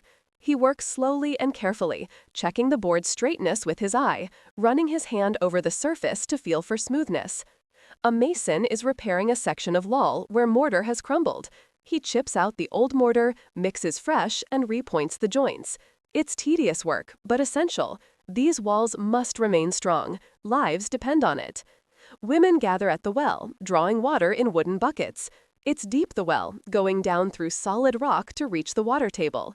A rope and pulley system makes the work easier, but it's still tiring, hauling bucket after bucket up from the depths. The women chat as they work, exchanging gossip, news, complaints, laughter. Laundry is being done at a series of stone troughs fed by the well. Women scrub clothes on washboards, pounding and rubbing to work out dirt. Soap is made from wood ash and animal fat, harsh but effective. The laundry is rinsed repeatedly, then wrung out with strong hands and carried to lines or bushes to dry. Children run through the bailey, playing games, getting underfoot. They're shooed away from work areas, but mostly ignored. Childhood is short here. These children will soon be working themselves. But for now, they're allowed their play. Tag, hide and seek, games with balls or hoops, games whose rules haven't changed in centuries. A monk or friar has appeared, perhaps come from a nearby monastery or traveling between religious houses. He's made welcome, given food and a place to rest. In return, he brings news from the outside world and perhaps letters for those who can read. The Lord invites him to break his fast in the hall. Animals are everywhere. Chickens scratch in the dirt, pecking at anything that might be edible. A pig roots in a corner, kept penned but occasionally escaping. Doves coo from a dovecote built into a wall, hundreds of them, providing eggs and meat. Dogs wander, cats stalk, horses stamp in the stables. The smell of the bailey is complex. Wood smoke, cooking food, animals, hay, manure, wet stone, humans living in close quarters. It's not unpleasant if you're used to it, just the smell of life. The first meal. When the bread is baked and the porridge is ready, a bell is rung to summon everyone to the first meal. In wealthy castles, this might be quite elaborate, but in our quiet castle, it's simple. Porridge, fresh bread, perhaps cheese or cold meat, ale or milk to drink. People wash their hands at basins set out for the purpose, pouring water from ewers over their hands into bowls. Cleanliness is important, both for health and ritual purity. A servant offers a towel for drying. Everyone finds their place according to rank and routine. The lord and lady at the high table, officers and household members at lower tables, servants and workers standing or sitting on benches against the walls. Social hierarchy is clear and unchallenged. Everyone knows their place. Grace is said before eating. In a Christian household, the chaplain offers a prayer in Latin, asking blessing on the food and those who eat it. In a Muslim household, Bismillah is pronounced, acknowledging that food comes from God's provision. Either way, the moment of prayer creates a pause, a recognition that eating is more than just filling the belly. Then people eat. Porridge is ladled into bowls, bread is torn and dipped. Conversation is muted, people are hungry and focused on eating. The food is simple but nourishing, providing energy for the day's work ahead. The Lord might discuss business with his officers during the meal. What needs to be done today, problems that need solutions, plans for the future. The lady might instruct servants about household matters, but mostly people eat in companionable silence. When the meal is finished, it doesn't take long, perhaps 20 minutes, people wipe their hands on bread, which is then given to the dogs or the poor who wait at the gate. Hands are washed again. A final prayer of thanks is offered, then people disperse to their day's work. The servants clear the tables, wash the bowls and spoons in hot water, put things away. The remains of the food go to servants and workers who eat afterward, or to animals. Nothing is wasted. The working day unfolds. Now the day truly begins, and the castle becomes a place of quiet industry. Every person has their tasks, their role in keeping this small community functioning. In the kitchens, preparation for the midday meal begins even as breakfast is being cleared. The stew that will feed everyone at noon is already on the fire, meat and vegetables simmering together. It will cook for hours, slowly becoming tender and flavorful. The cook tastes it periodically, adjusts seasonings, adds water if it's getting too thick. Bread is baked in batches throughout the day. More dough is mixed, kneaded, left to rise. The process never really stops. Bread is consumed so quickly that it must be constantly replenished. In the Great Hall, the Lord receives petitioners. Local people come with disputes to be settled, requests to be made, rents to be paid. He listens to each case, asks questions, renders judgment. This is one of his primary duties, maintaining justice and order in his domain. A farmer complains that his neighbor's pigs have been rooting in his field. The neighbor counters that the farmer's fence is poorly maintained, and that's why the pigs got through. The Lord questions both, inspects the evidence they've brought, and rules that the fence must be fixed and the pig owner must pay for the damaged crops. Both parties accept the judgment. The Lord's word is final. A widow requests relief from some of her obligations. Her husband's death has left her unable to work her land properly. The Lord, after consultation with his steward, grants her petition, reducing her rent and giving her more time to get affairs in order. A merchant has brought goods for sale, fine cloth, spices, metal tools. The Lord examines the goods, negotiates prices, makes purchases. Some items are for his personal use, others for the castle's needs. The lady oversees the household from her solar, the private sitting room. She meets with the head servants, the cook, the head laundress, the chambermaid. She reviews inventories, plans for upcoming needs, listens to reports. She inspects work, sewing, weaving, spinning. She ensures standards are maintained. She might spend time on her own projects, embroidering an altar cloth for the chapel, reading from a book of hours, writing letters to relatives or other noble households. If she has children, she oversees their education, learning to read, if they're lucky enough to be taught, learning prayers and proper behavior, learning the skills they'll need for their future roles. The children's lives are highly structured. Boys destined for knighthood begin weapons training young, how to hold a wooden sword, basic stances and movements. They practice against a quintain, a rotating target that swings back if you don't hit it right. They learn to ride, starting with gentle ponies, gradually progressing to larger horses. Girls learn household management, how to direct servants, plan meals, manage stores, organize work. They learn needlework, spinning, weaving. They learn music if there's someone to teach them, dancing, the social skills they'll need as noble wives. In the workshops, craftsmen practice their trades.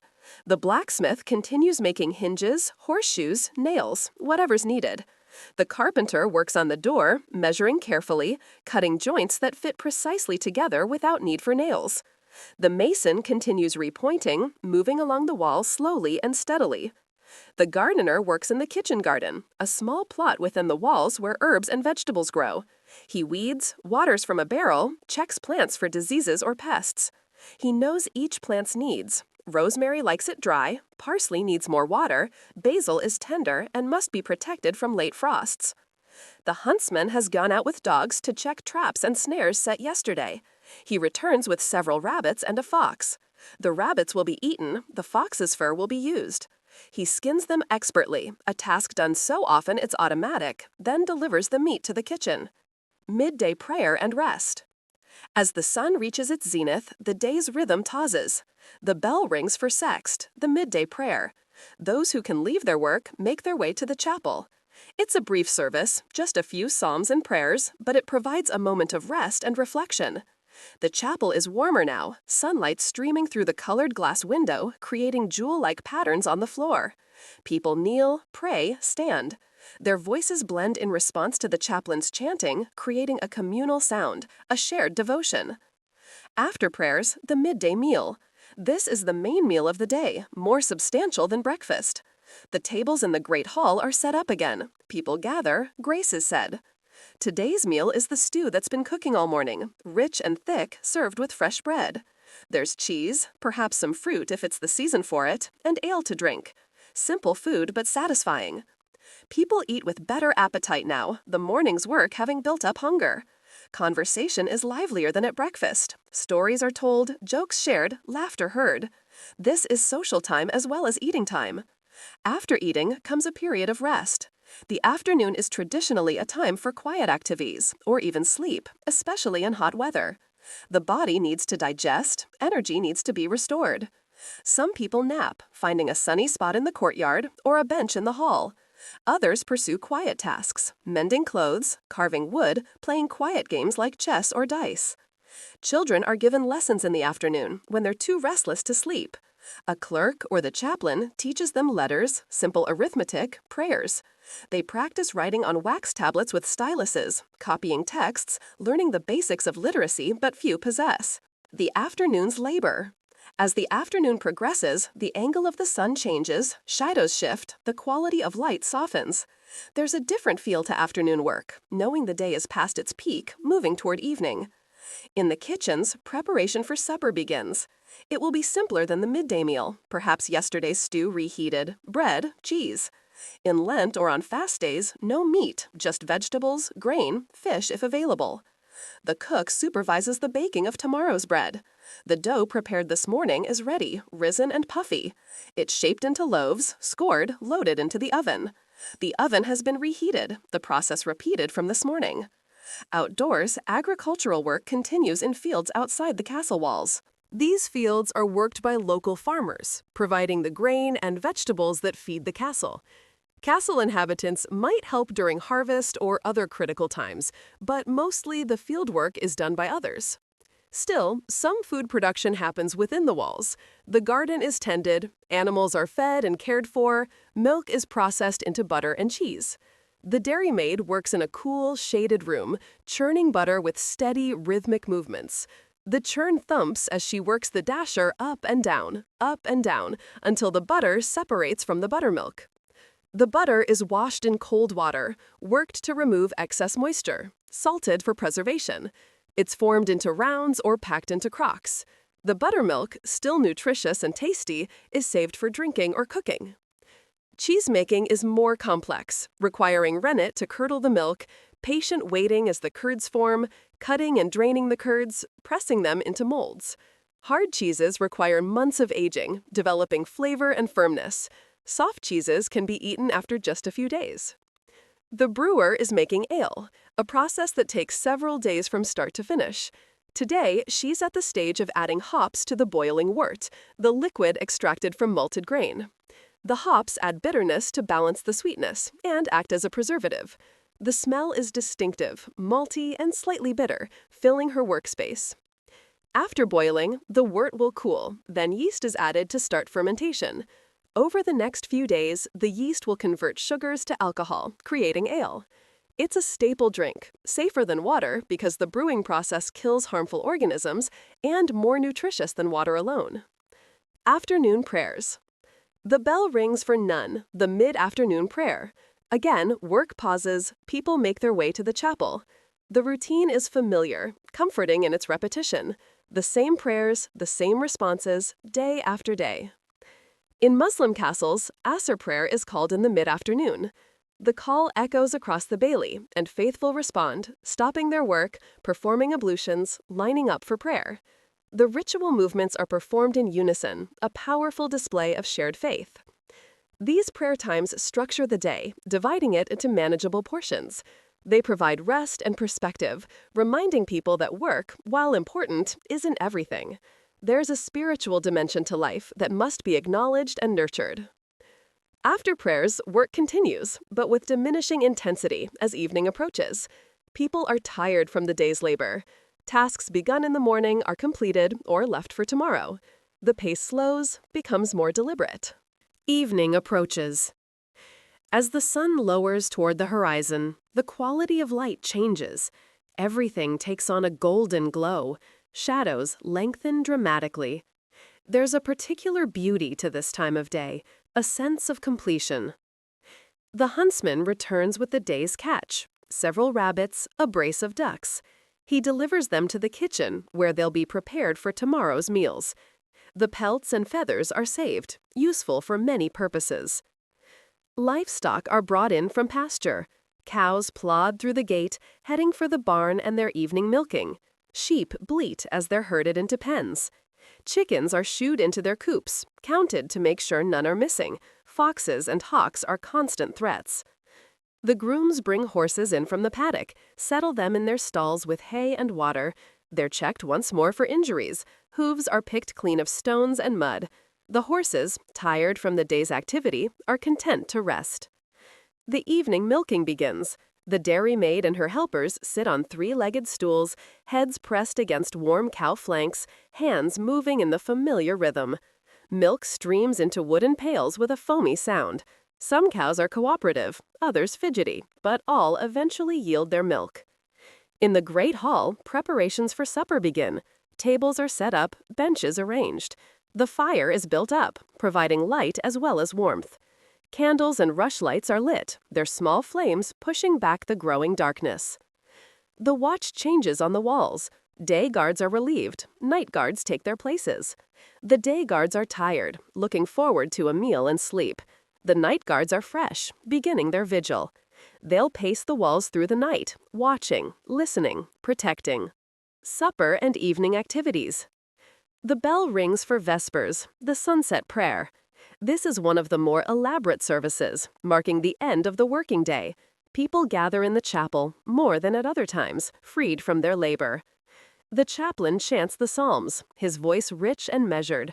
Candles burn on the altar. Incense rises in fragrant smoke. The congregation responds, voices blending in ancient harmonies. There's a sense of gratitude in this service, thanksgiving for the day completed, for food and shelter, and community. After Vespers, supper. It's quieter than the midday meal, people tired from the day's work. The food is simple but welcome. Reheated stew, or perhaps fresh soup, bread, cheese, apples if they're in season. Ale flows freely. People are thirsty after working all day. Conversation is low-key. People eat steadily, then linger at the tables, reluctant to move. The fire crackles in the great hearth. Dogs doze nearby. The day's last light fades from the windows. Some evenings there's entertainment after supper.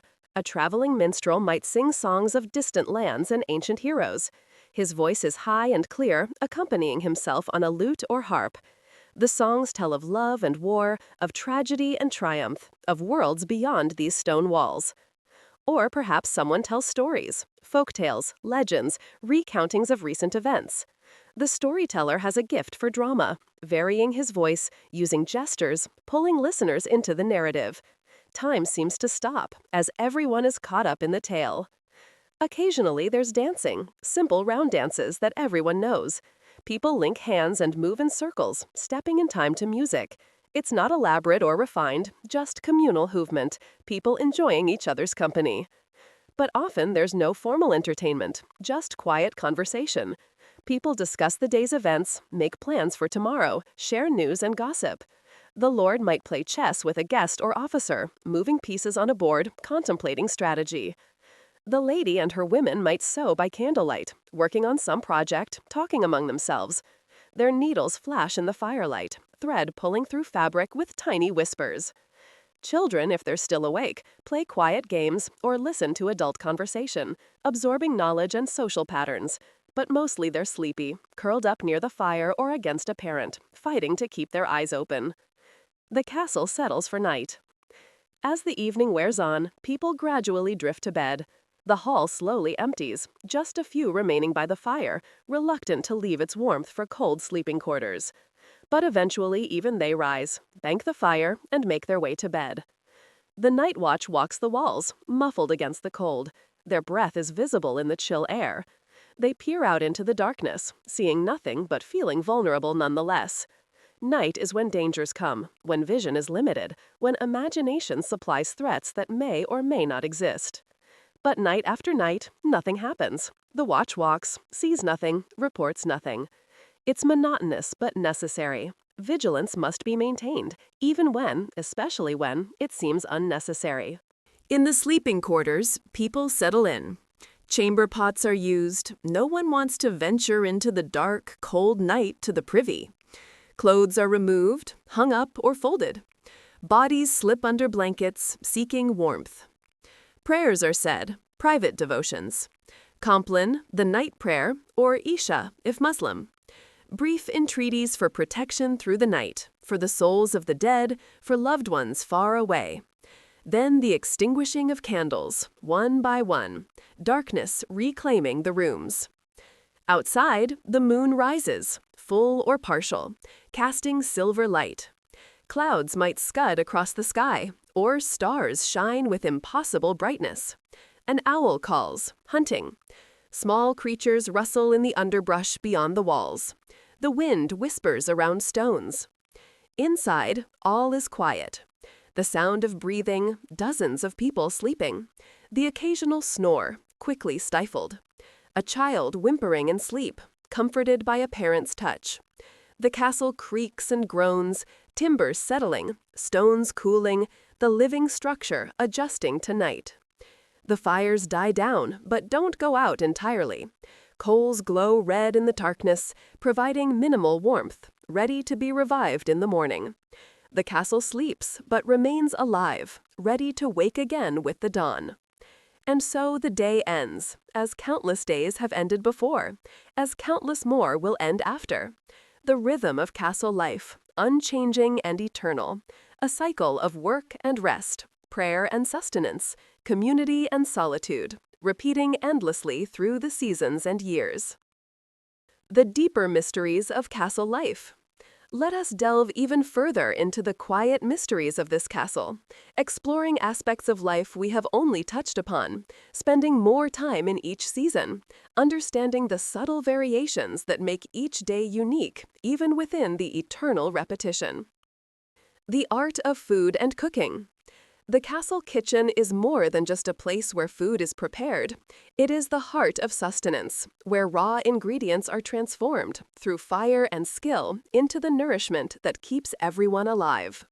Let us spend more time here, watching the cook's practiced hands, understanding the deep knowledge required for her work.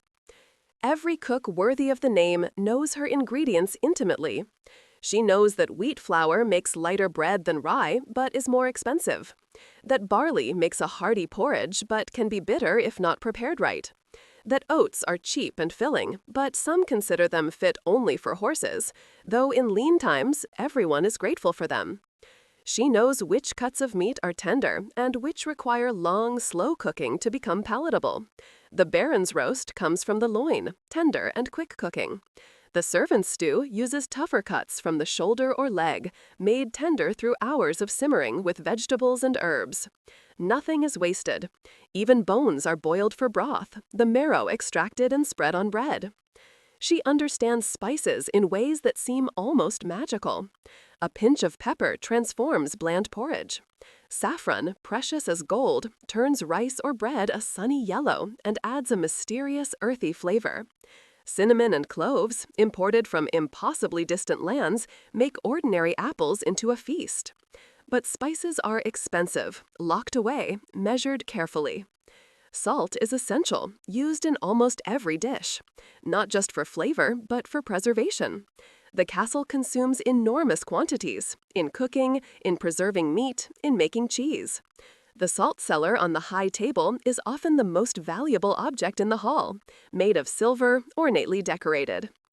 The cook knows about herbs, both culinary and medicinal.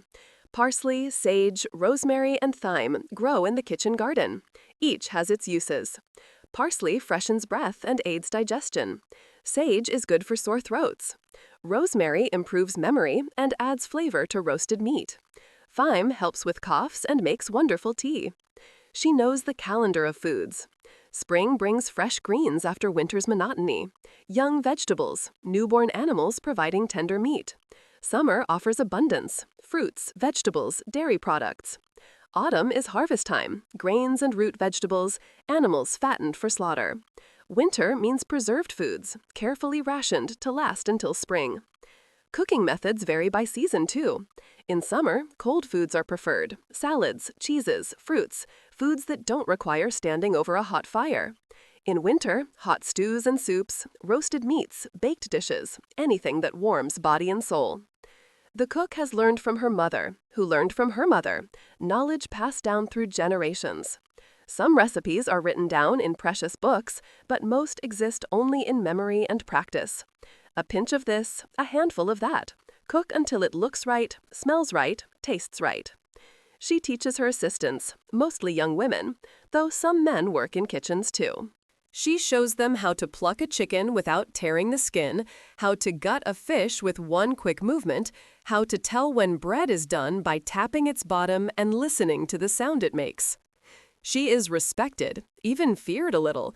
The Lord's health depends on her skill. She has access to stores that others don't. She knows secrets. Who is sick? Who is pregnant? Who has special dietary needs? She sees who eats well and who eats poorly, a barometer of the castle's hierarchy. The cellar master and his domain. Below the castle, in cool cellars carved from rock, another important figure reigns, the cellar master. His domain is darkness and careful storage, the preservation of food and drink that keeps the castle fed through every season. The cellars are reached by steep stone steps, worn smooth by countless feet over the years. The temperature here is constant, cool but not freezing, perfect for storage. The air smells of stone and earth with overlays of whatever is stored: wine, cheese, salted meat, grain. The cellar master carries a candle or rushlight, its small flame barely pushing back the darkness. He knows every corner of his domain, could navigate it blind if necessary. He checks the stores regularly, looking for signs of spoilage, of vermin, of theft. Wine barrels line one wall, arranged by age and quality. The best wines, for the Lord's table, are kept separate from the ordinary wines for general consumption. Each barrel is marked with chalk, its origin, when it was filled, what it contains. The cellar master taps them occasionally, drawing off small samples to check quality, looking for any signs of turning to vinegar. Cheese rounds sit on wooden shelves, aging slowly. They must be turned regularly, checked for mold. Some mold is good, adding flavor. Other mold means spoilage, and the cheese must be cut apart, good sections saved, bad sections discarded. Salted meat hangs from hooks driven into the ceiling. Hams, sides of bacon, whole fish. The salt draws out moisture, preserving the meat indefinitely if kept dry. The cellar master checks them, looking for any signs of moisture or insects. Grain is stored in large wooden bins or ceramic jars, raised off the floor on wooden pallets. Grain must be kept dry and away from rodents. Despite best efforts, mice and rats are a constant problem. The cellar master keeps cats, fierce hunters that patrol the darkness, keeping the rodent population under control. Other supplies fill the remaining space: casks of oil, both for cooking and lamps, barrels of honey, thick and golden, sacks of dried beans and peas, strings of dried onions and garlic, bundles of dried herbs, rounds of hardtack bread, baked until almost stone hard, meant for soldiers or travel. The cellar master keeps careful records, noting what comes in and what goes out. He reports regularly to the steward, who reports to the Lord. These supplies represent wealth, security, survival. Their management is crucial. In times of siege or famine, the cellar master becomes one of the most important people in the castle. He knows exactly how much food is available, how long it will last, how to ration it fairly. Lives depend on his knowledge and honesty. He takes his responsibilities seriously. At night, the cellars are locked, and he keeps the only key. Even during the day, he's present whenever stores are accessed. Theft of food is a serious crime, punishable harshly. But he's not cruel, this cellar master. He understands hunger, knows that sometimes people take what they shouldn't out of desperation rather than greed. He might overlook small transgressions, might quietly provide extra food to someone in need. But he can't be too generous. His duty is to the whole community, not individuals. The Chamberlain and domestic life. Within the private quarters of the castle, another figure oversees daily life, the Chamberlain, usually an older woman, responsible for the lords and ladies' personal comfort and the management of their private rooms. Her domain is the solar, the private chambers, the wardrobes where clothes are kept. She supervises the cleaning, the making of beds, the care of clothing, the preparation of baths. The solar, the private sitting room, must be kept clean and comfortable. Floors are swept daily, rushes changed regularly. Windows are opened for fresh air when weather permits. The fire is tended carefully, never allowed to go out in cold weather. The bedchamber requires special attention. Beds are stripped and remade regularly. Mattresses fluffed and turned. Bedclothes are changed, washed, aired in sunlight. Chamber pots are emptied and cleaned, a task no one enjoys but everyone understands is necessary. Clothing requires constant care. Woolen garments must be brushed regularly to remove dirt and prevent moths.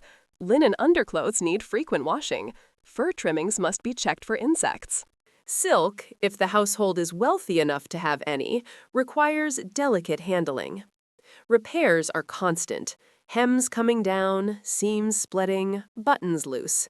The Chamberlain and her staff spend hours with needle and thread, mending, altering, maintaining the household's wardrobe.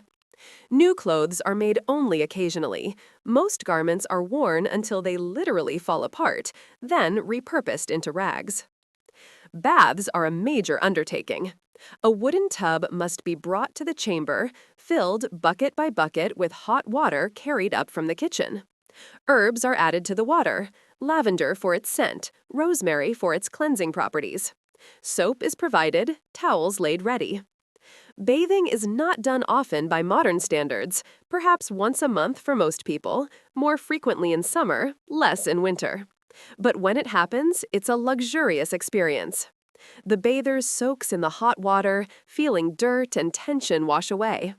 Servants might pour water over their head, help wash their back, provide clean clothes afterward. The Chamberlain oversees it all with quiet efficiency. She anticipates needs before they're expressed. She maintains standards without being harsh. She creates an atmosphere of comfort and order in the private parts of the castle, a haven from the public duties and concerns that fill the lords' and ladies' days. She knows everyone's secrets, who is ill, who is having an affair, who is in favor, and who is not. She hears conversations not meant for her ears, but learns to forget what she shouldn't remember. Discretion is essential in her position. She trains younger women in household management, passing on her knowledge. How to manage servants firmly but fairly. How to organize work efficiently. How to maintain privacy in a place where privacy is rare. How to create comfort with limited resources. The life of a guard. On the walls, pacing his rounds, a guard experiences castle life from yet another perspective. His is a life of vigilance, of waiting, of being ready for threats that may never come. The guard's day is divided into watches, usually 6 hours each, though this varies. During his watch, he walks the walls back and forth, the same route repeated endlessly. He looks out over the surrounding landscape, fields, forests, roads, the village clustered below the castle. Most of the time, he sees nothing of concern. Farmers working their fields, shepherds with their flocks, travelers on the road, birds flying, clouds moving across the sky. It's peaceful, even boring, but he can't let his attention waver. The one time he's not watching might be the time something happens. He watches for approaching strangers. Armed men might mean threat, merchants mean trade, messengers mean news. He watches for signs of fire. In the dry season, wildfire is a serious danger. He watches the weather, approaching storms, fog that might hide enemies, snow that could strand the castle. Oh, at night, the watch is more tense. Vision is limited. Sounds are ambiguous. That rustling might be wind in the trees or someone approaching. That distant light might be a campfire or something else. The guard strains his eyes and ears, trying to pierce the darkness. He carries a spear or pike and a horn to sound alarm if needed. He wears a thick cloak against the cold, but on winter nights, even this isn't enough. He walks briskly to keep warm, but his hands and feet still go numb.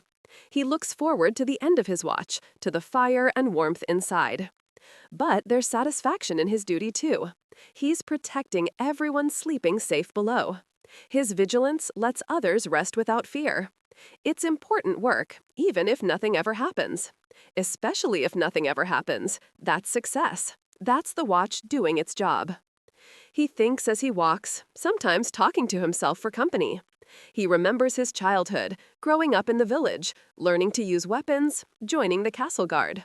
He thinks about his family, a wife, children, parents he doesn't see often enough. He thinks about the future. Will he stay a common guard or rise to sergeant, to captain? He knows the castle's history, stories passed down from earlier guards. Who built it and when? Battles fought here, famous visitors, ghosts that supposedly haunt certain towers. He doesn't believe in ghosts, but still feels uneasy in those places at night. He knows his fellow guards, men he trusts with his life. They share the boring hours, the cold nights, the rare moments of excitement. They form bonds that outsiders don't understand, forged in shared duty and mutual dependence. When his watch ends, he's relieved, literally, by the next guard. They exchange a few words. Anything to report? No, all quiet. Good. Stay warm. The off-duty guard makes his way down from the walls, his legs stiff from walking, his eyes tired from straining to see. He eats if food is available, drinks ale to warm himself. He might talk with other off-duty guards before seeking his bed, a straw mattress in the barracks. Sleep comes quickly, deeply. In a few hours, he'll be back on the walls, continuing the eternal watch. The seasonal rhythms in greater detail. We have touched on the seasons, but let us immerse ourselves more deeply in each, understanding how profoundly they shape castle life, how the same place transforms with the turning year. Deep winter. In the darkest, coldest part of winter, the castle turns inward. Days are short, darkness lasting 16 hours or more. People rise in the dark, work by candlelight and firelight, return to bed in the dark. The cold is intense, penetrating. Even thick walls don't keep it out entirely. Frost forms on the inside of windows, creating beautiful patterns, but also indicating how cold it is. People's breath is visible even inside.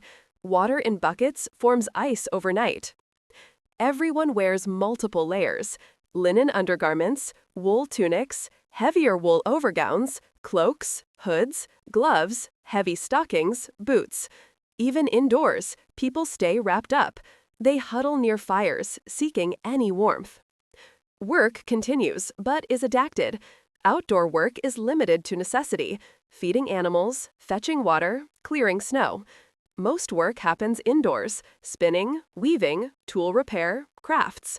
The pace is slower, movements deliberate, to conserve energy.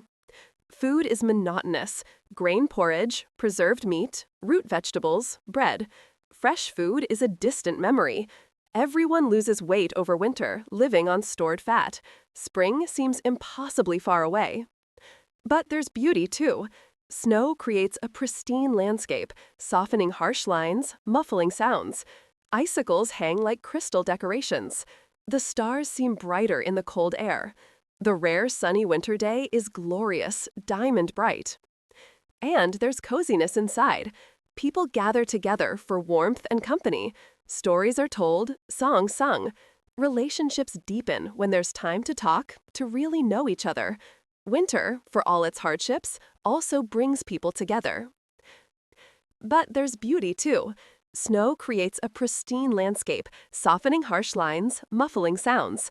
Icicles hang like crystal decorations. The stars seem brighter in the cold air. The rare sunny winter day is glorious, diamond bright.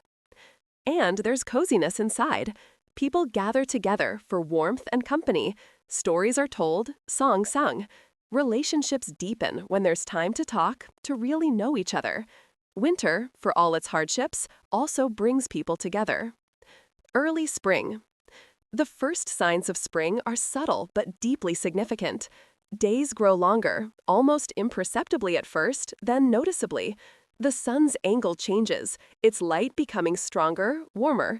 Snow begins to melt, dripping from roofs, revealing muddy earth. The first flowers appear, snowdrops pushing through the last snow, crocuses brave in their purple and yellow. Birds return from wherever they spent winter, filling the air with song. The world, dead so long, stirs back to life. People respond viscerally. There's an easing of tension, a lightening of mood. We survived another winter. Spring is here. Life continues. The relief is profound, almost spiritual. Work picks up. Fields must be plowed and planted. Gardens must be prepared. Repairs delayed through winter must be addressed. There's urgency now. The growing season is limited. Every day counts. Food begins to improve. The first greens can be harvested. Dandelion leaves, wild garlic, early lettuce from the garden. Chickens begin laying more eggs. Cows, pregnant through winter, give birth to calves, their milk production surging.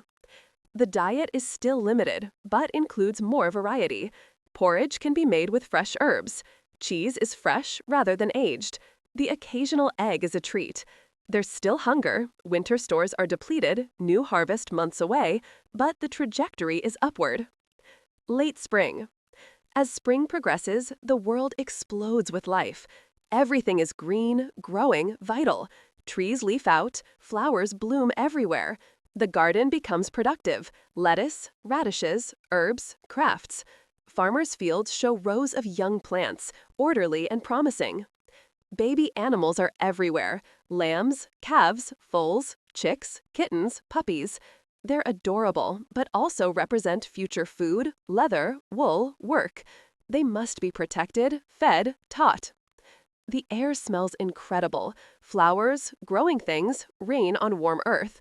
After winter's sterile cold, the richness of spring scents is almost overwhelming. Work is intense. Planting must be completed. Animals require constant attention. Repairs must be finished before summer heat makes hard labor unbearable. Everyone is busy, tired, but optimistic. Food continues to improve. Fresh vegetables appear at meals. Dairy products are abundant. There's still not plenty, but the variety is wonderful after winter's monotony. High summer. Summer's peak brings abundance and challenges. The days are long, the sun intense. The castle heats up despite thick walls. People seek shade, move slowly in the midday heat. Gardens overflow with produce: peas, beans, cabbages, turnips, carrots, onions. Herbs are cut and hung to dry. Fruit trees bear: cherries, then plums, then apples and pears. Berries ripen in waves: strawberries, raspberries, blackberries, each sweeter than the last. Grains stand tall in the fields, ripening toward harvest. This is make or break time. Too much rain and the grain rots. Too little and it doesn't fill out. Farmers watch the sky anxiously, praying for the right balance. Food is the best it's been all year. Fresh fruits and vegetables at every meal.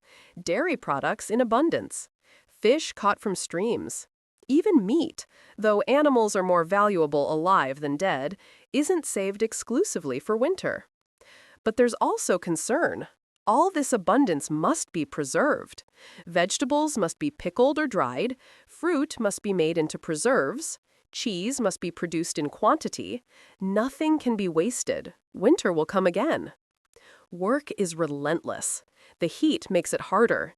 Insects are everywhere. Flies, mosquitoes, biting gnats. Sweat pours off workers. Water must be drunk constantly. Some people suffer heat exhaustion, requiring rest and shade. But summer also allows leisure impossible in other seasons. Long daylight means time after work for rest, play, socializing.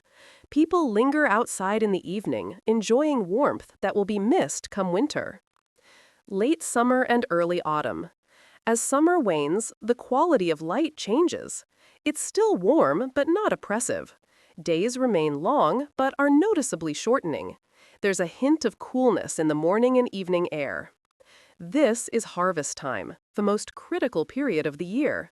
The grain must be cut, bound into sheaves, carried to barns, threshed, and winnowed.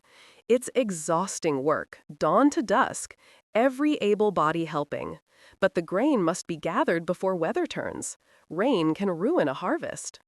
The work has its own rhythm, ancient as agriculture. The scythe swings, cutting grain in rhythmic sweeps.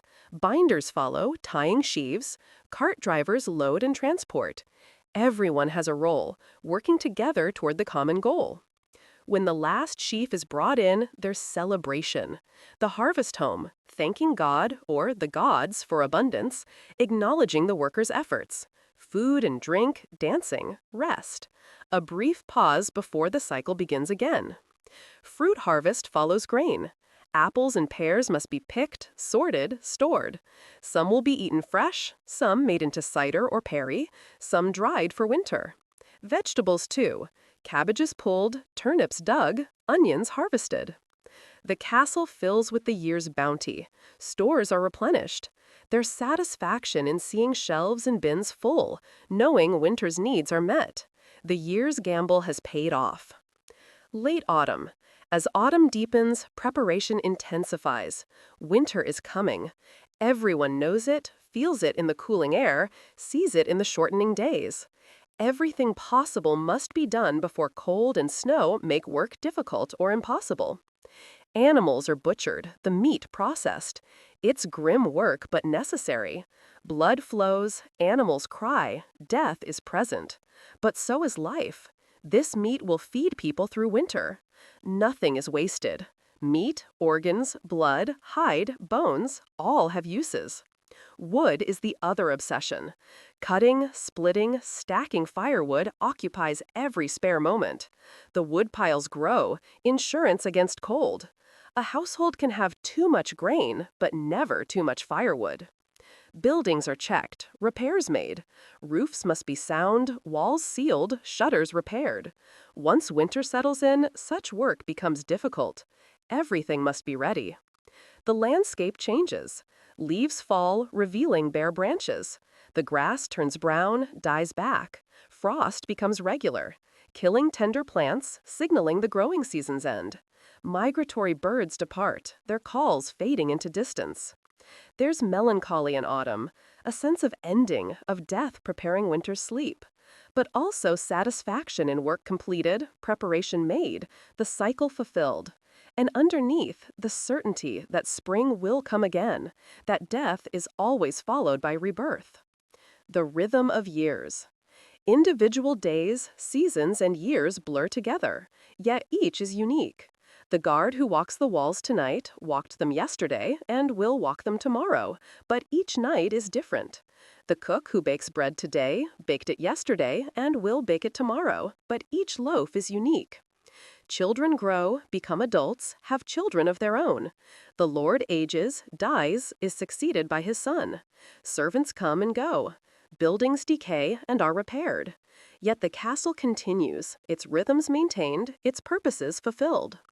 Some years are good, abundant harvests, mild winters, healthy livestock, babies born and surviving. Other years are hard. Crop failures, harsh weather, disease, death. But the castle endures, adapting, surviving, continuing. Wars happen sometimes. The castle is besieged, defended, perhaps taken, perhaps held. People die, but life continues. Fields are replanted, buildings rebuilt, new people taking the places of those lost. Time in the castle moves differently than in the modern world. There are no clocks measuring abstract hours. Time is natural, dawn and dusk, seasons, the cycle of planting and harvest. Tasks take as long as they take. There's no rushing, no sense that time is scarce. This creates a different consciousness, a different way of being. People are patient because they have no choice. They accept what comes because they can't change it. They find satisfaction in simple things because there's nothing else. It's a hard life by modern standards. Disease, injury, hunger, cold, danger, all are constant presences. Life expectancy is short, infant mortality high. Few live to what we'd consider old age. But it's also a life with meaning. Everyone has a role, a place, a purpose. Work is hard, but satisfying. Community is strong. People depend on each other in ways modern life doesn't require. There's connection to nature, to the fundamental rhythms of life. As we rest in this castle, we can release modern anxieties. There are no deadlines here, no productivity metrics, no FOMO. Just the eternal rhythm of dawn and dusk, work and rest, hunger and satisfaction, cold and warmth. Just life in its most fundamental form, continuing as it has for centuries, as it will for centuries more. The stones of the castle have witnessed countless lives, countless days like this one. They will witness countless more. We are temporary, but the patterns we participate in are eternal. There's comfort in that, in being part of something larger than ourselves, older than ourselves, that will continue after we're gone. Sleep now, held safe by ancient walls, cradled by centuries of routine, part of the eternal cycle. The watch continues above. The fires burn low but don't go out. The stars wheel in their courses, and you, safe within it all, rest. The quiet crafts and hidden skills. Within the castle walls, countless skills are practiced daily, mostly unseen, taken for granted, yet absolutely essential to life continuing. Let us observe these quiet crafts, the hands that work, the knowledge passed from generation to generation. The art of spinning and weaving. In a quiet corner of the Cellar, women gather with their spinning wheels and drop spindles. The rhythmic whir of the wheel, the twist of fiber becoming thread, creates a meditative soundscape. This is women's work, though not exclusively. Some men spin too, but traditionally the domain of female hands. The process begins long before the spinning. Sheep must be sheared, their fleece removed in spring when the weather warms. The raw wool is greasy with lanolin, filled with dirt, twigs, and other debris. It must be washed, usually in hot water with some form of soap, rinsed repeatedly until clean. The clean wool is then carded, drawn between two flat paddles studded with wire teeth.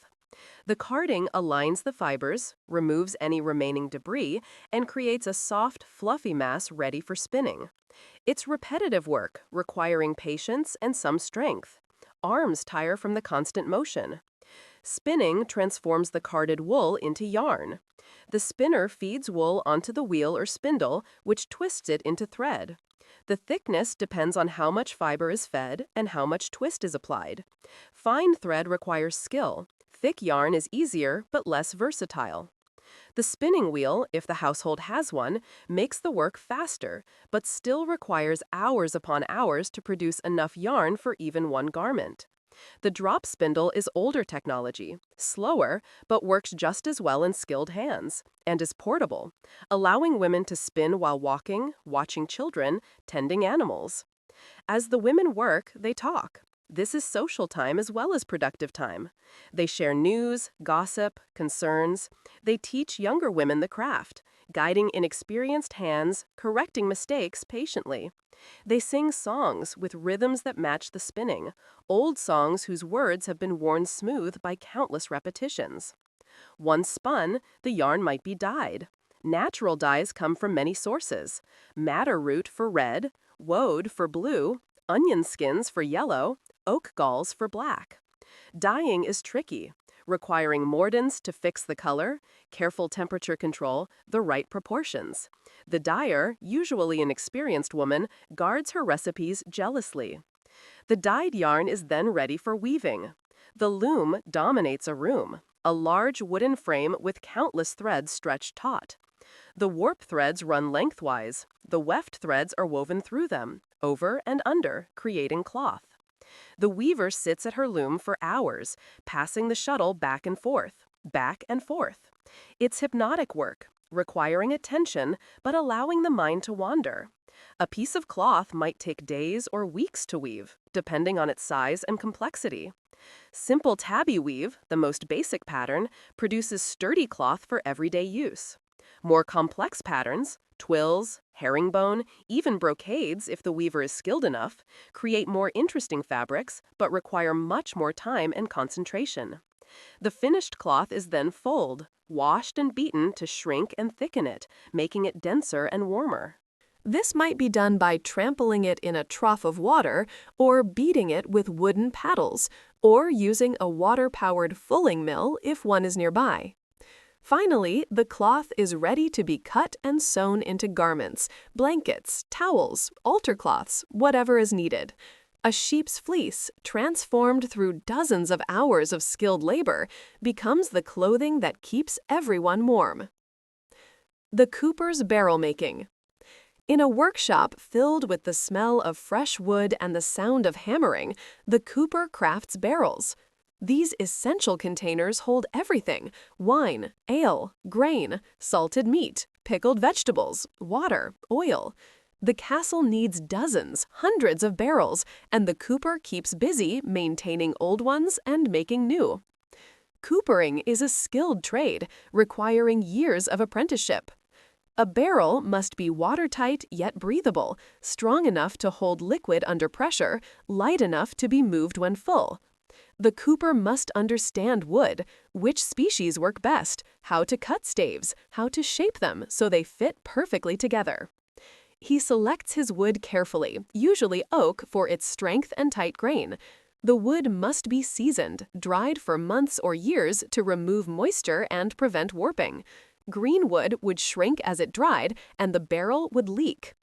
Staves, the vertical pieces that form the barrel's sides, are carefully shaped, wider in the middle, narrower at the ends, creating the barrel's characteristic bulge. They're planed smooth, beveled at the edges so they fit together precisely. The cooper assembles the staves inside a metal hoop, then uses fire to make the wood pliable. He bends the free ends inward, forcing them into shape, securing them with temporary hoops. The barrel's distinctive shape emerges. More permanent hoops, made of wood or metal, are driven on with a hammer, securing the staves. The heads, the circular pieces that seal the ends, are fitted into grooves cut into the staves. Everything must fit perfectly. Even a tiny gap will cause leaks. The finished barrel is tested, filled with water to check for leaks. Any problems identified and fixed. A good barrel will last years, decades even, with proper care. A poorly made one will fail quickly, its contents lost. The cooper also repairs damaged barrels, replacing broken staves, rehooping loose ones, keeping the castle's essential containers functional. It's never-ending work, but satisfying. He takes pride in his craft, in creating something useful that will outlast him. The tanner's difficult work. Outside the main castle, downwind due to the smell, the tanner practices his necessary but unpleasant craft. Every animal slaughtered provides not just meat, but hide, and hides must be turned into leather for countless uses: shoes, belts, harnesses, bags, clothing, armor. Tanning is a long, laborious process that begins with fresh hides, still bloody and covered with hair or wool. First, the hides are washed to remove blood and dirt. Then, they're placed in a solution of lime, which loosens the hair so it can be scraped off. The scraping is hard work, using a curved knife to remove every bit of hair and the epidermis beneath it. The hide must be scraped on both sides, removing also any remaining flesh or fat. What remains is the dermal layer, the actual skin that will become leather. Next comes tanning, treating the hide with tannins to preserve it and make it flexible. Tannins come from tree bark, usually oak, which is ground and soaked to extract the tannins. The hides are placed in increasingly strong solutions, a process that takes months. During this time, the hides must be regularly moved, stirred, checked. The tanner knows by feel and sight when they're ready, transformed from raw hide to leather. The leather is then rinsed, stretched, dried, worked to make it supple. Different leathers require different treatments. Soft leather for gloves or clothing is worked intensively, kneaded and stretched.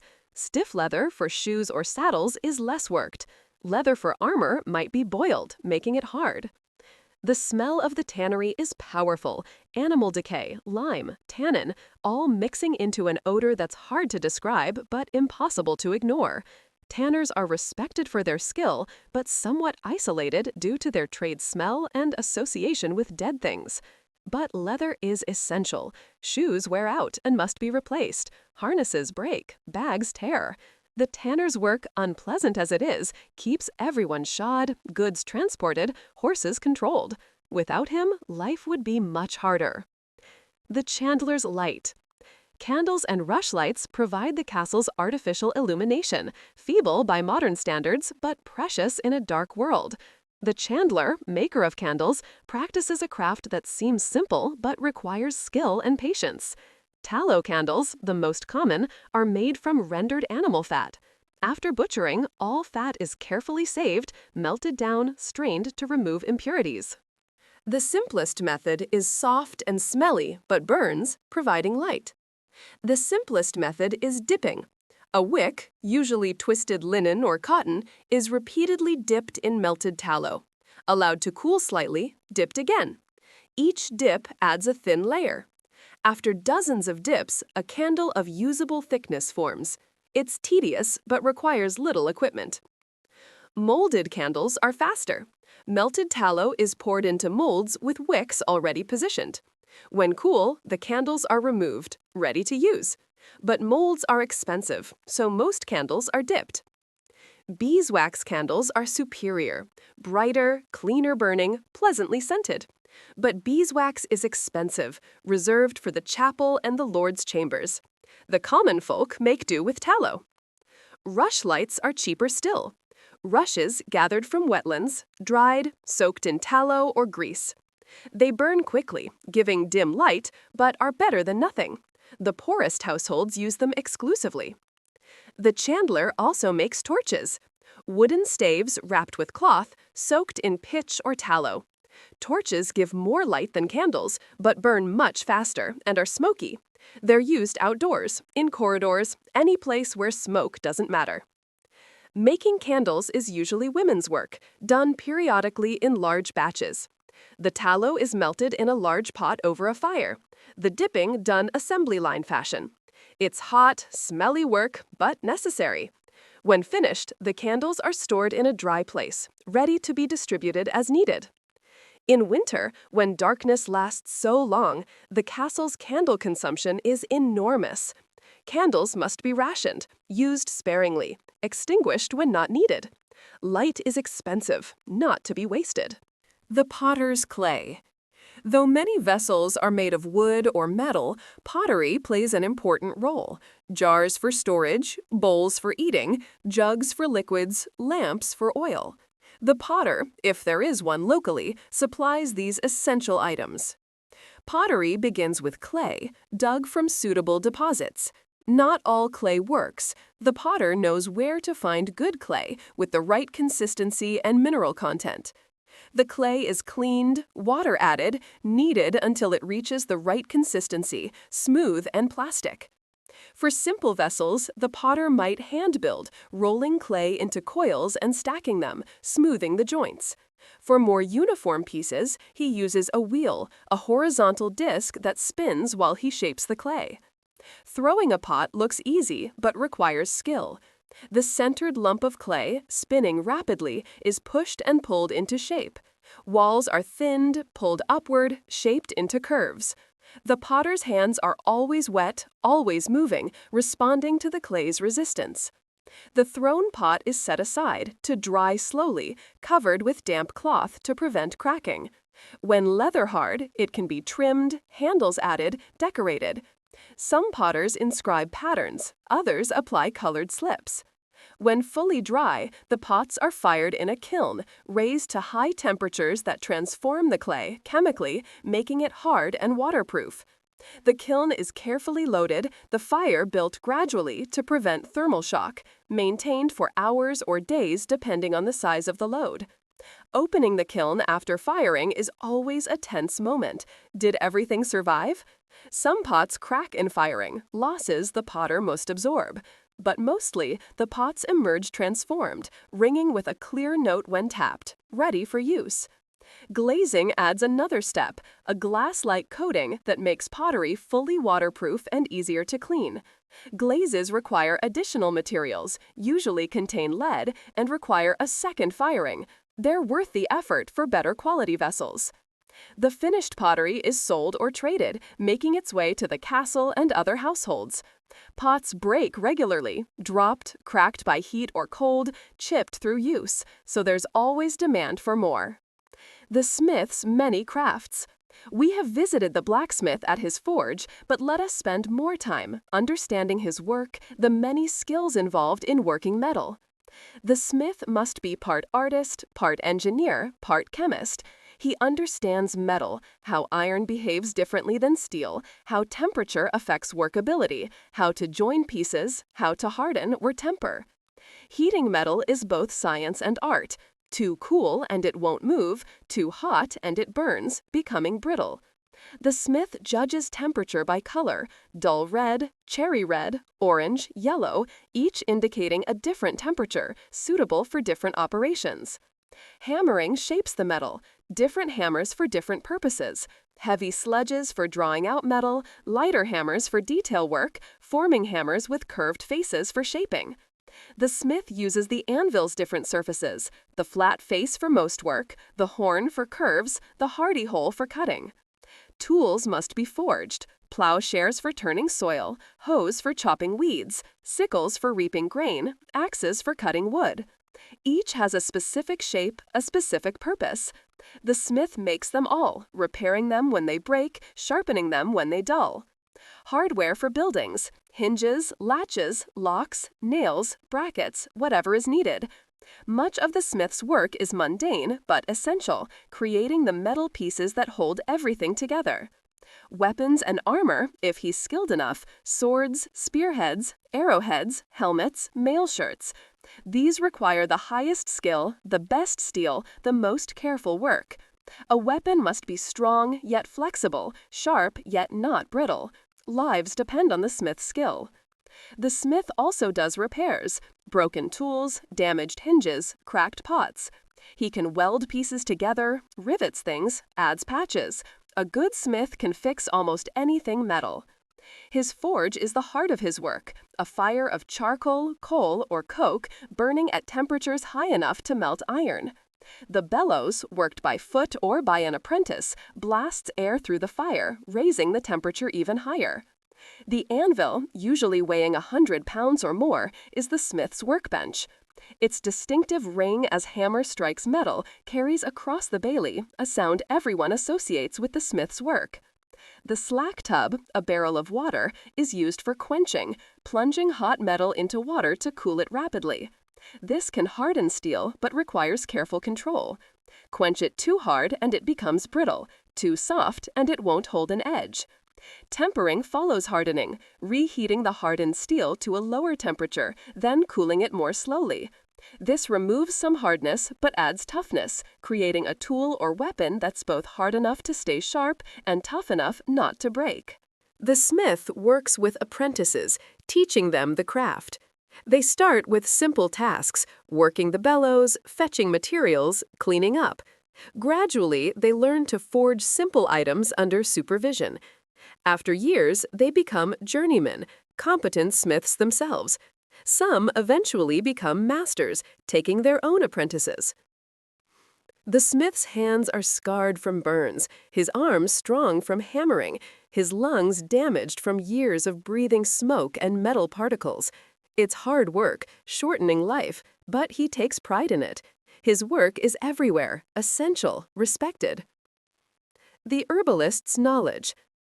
In a small garden plot and in wild places beyond the walls, an older woman gathers plants. She is the herbalist, sometimes called a wise woman, holder of medical knowledge passed down through generations of women. She knows plants as individuals, not just species. She knows where each grows, when to harvest it, how to prepare it.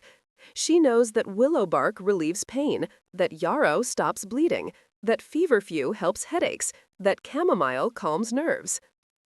She gathers carefully, taking only what she needs, never depleting a patch. She thanks the plants, an old custom, acknowledging that they give their lives for healing. She knows the best time to harvest, some plants in spring, some in summer, some in fall, some by moonlight, some in full sun. Back in her workroom, she processes the plants.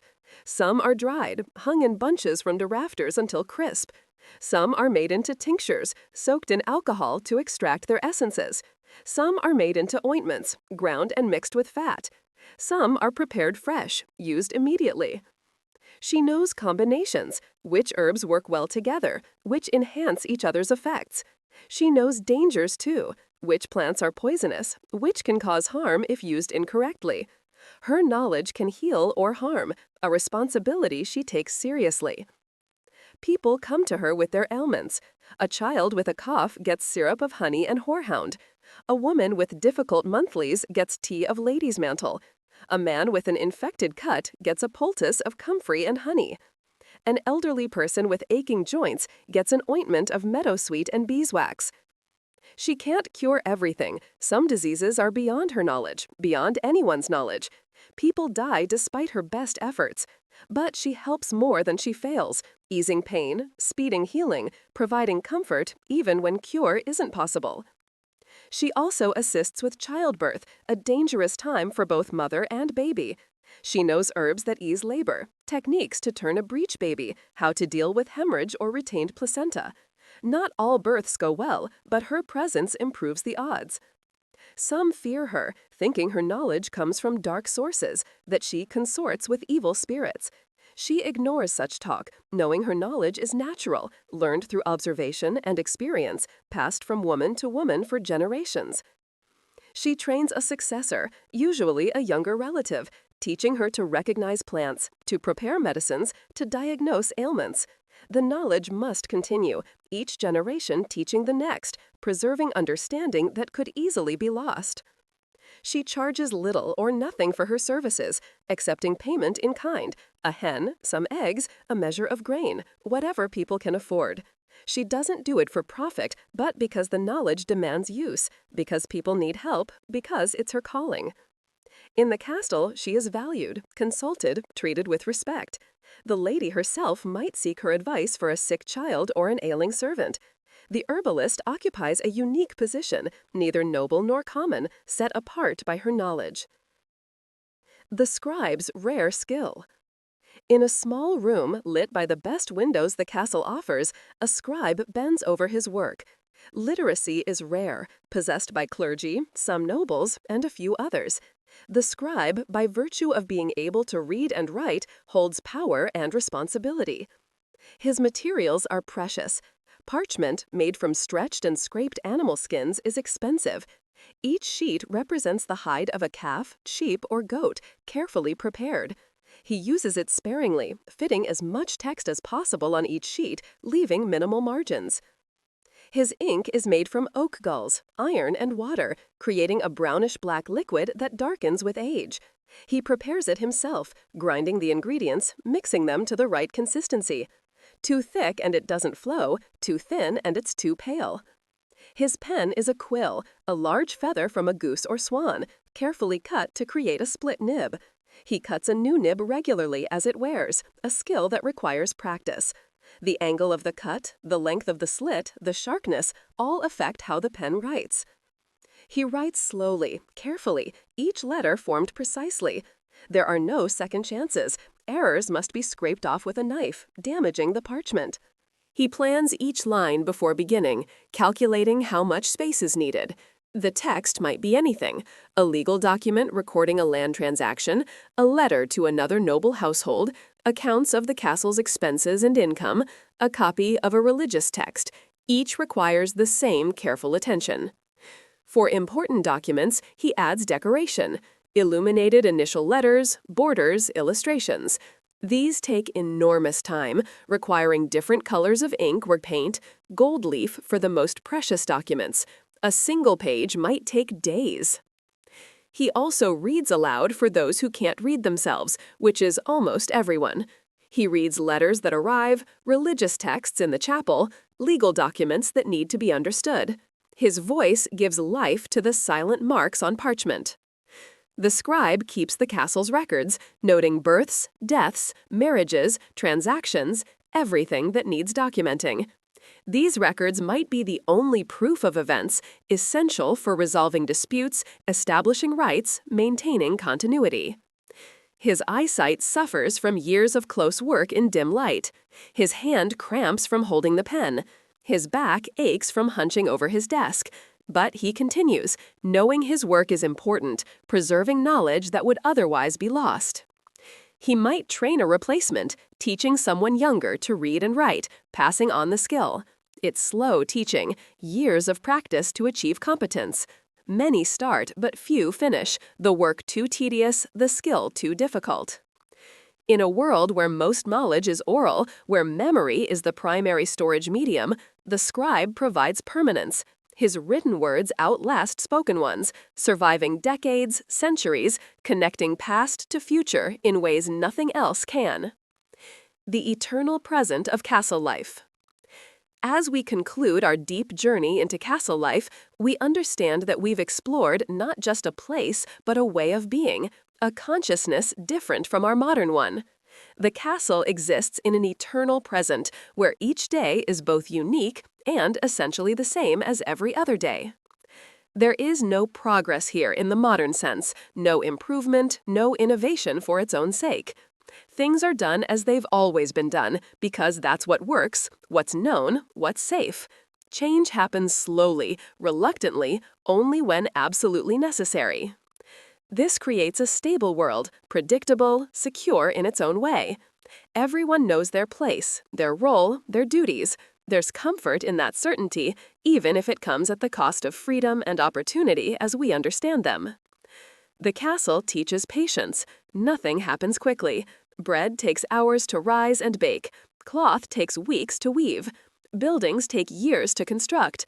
Seeds planted in spring aren't harvested until fall. There's no rushing these processes. They unfold in their own time. It teaches acceptance. The weather can't be controlled. You accept what comes. Disease strikes randomly. You care for the sick and accept that many will die. Harvests fail. You ration what you have and hope for better next year. Fighting against these realities is pointless. Acceptance is survival. It teaches community. No one survives alone in the castle. Everyone depends on everyone else. The lord depends on his farmers and craftsmen. They depend on his protection and justice. The cook depends on the farmers for ingredients. They depend on her skill to make food edible. The web of interdependence is complete, visible, undeniable. As we rest in this imagined castle, these lessons seep into us. We slow down, accept, connect. The modern world's frantic pace, its constant change, its isolation, all fade away. We're held by stone walls that have stood for centuries, surrounded by people following routines that have barely changed in generations. The fire burns low, the stars overhead, the watch paces the walls, and within these ancient rhythms we find deep, restorative rest. Sleep now. The castle holds you safe.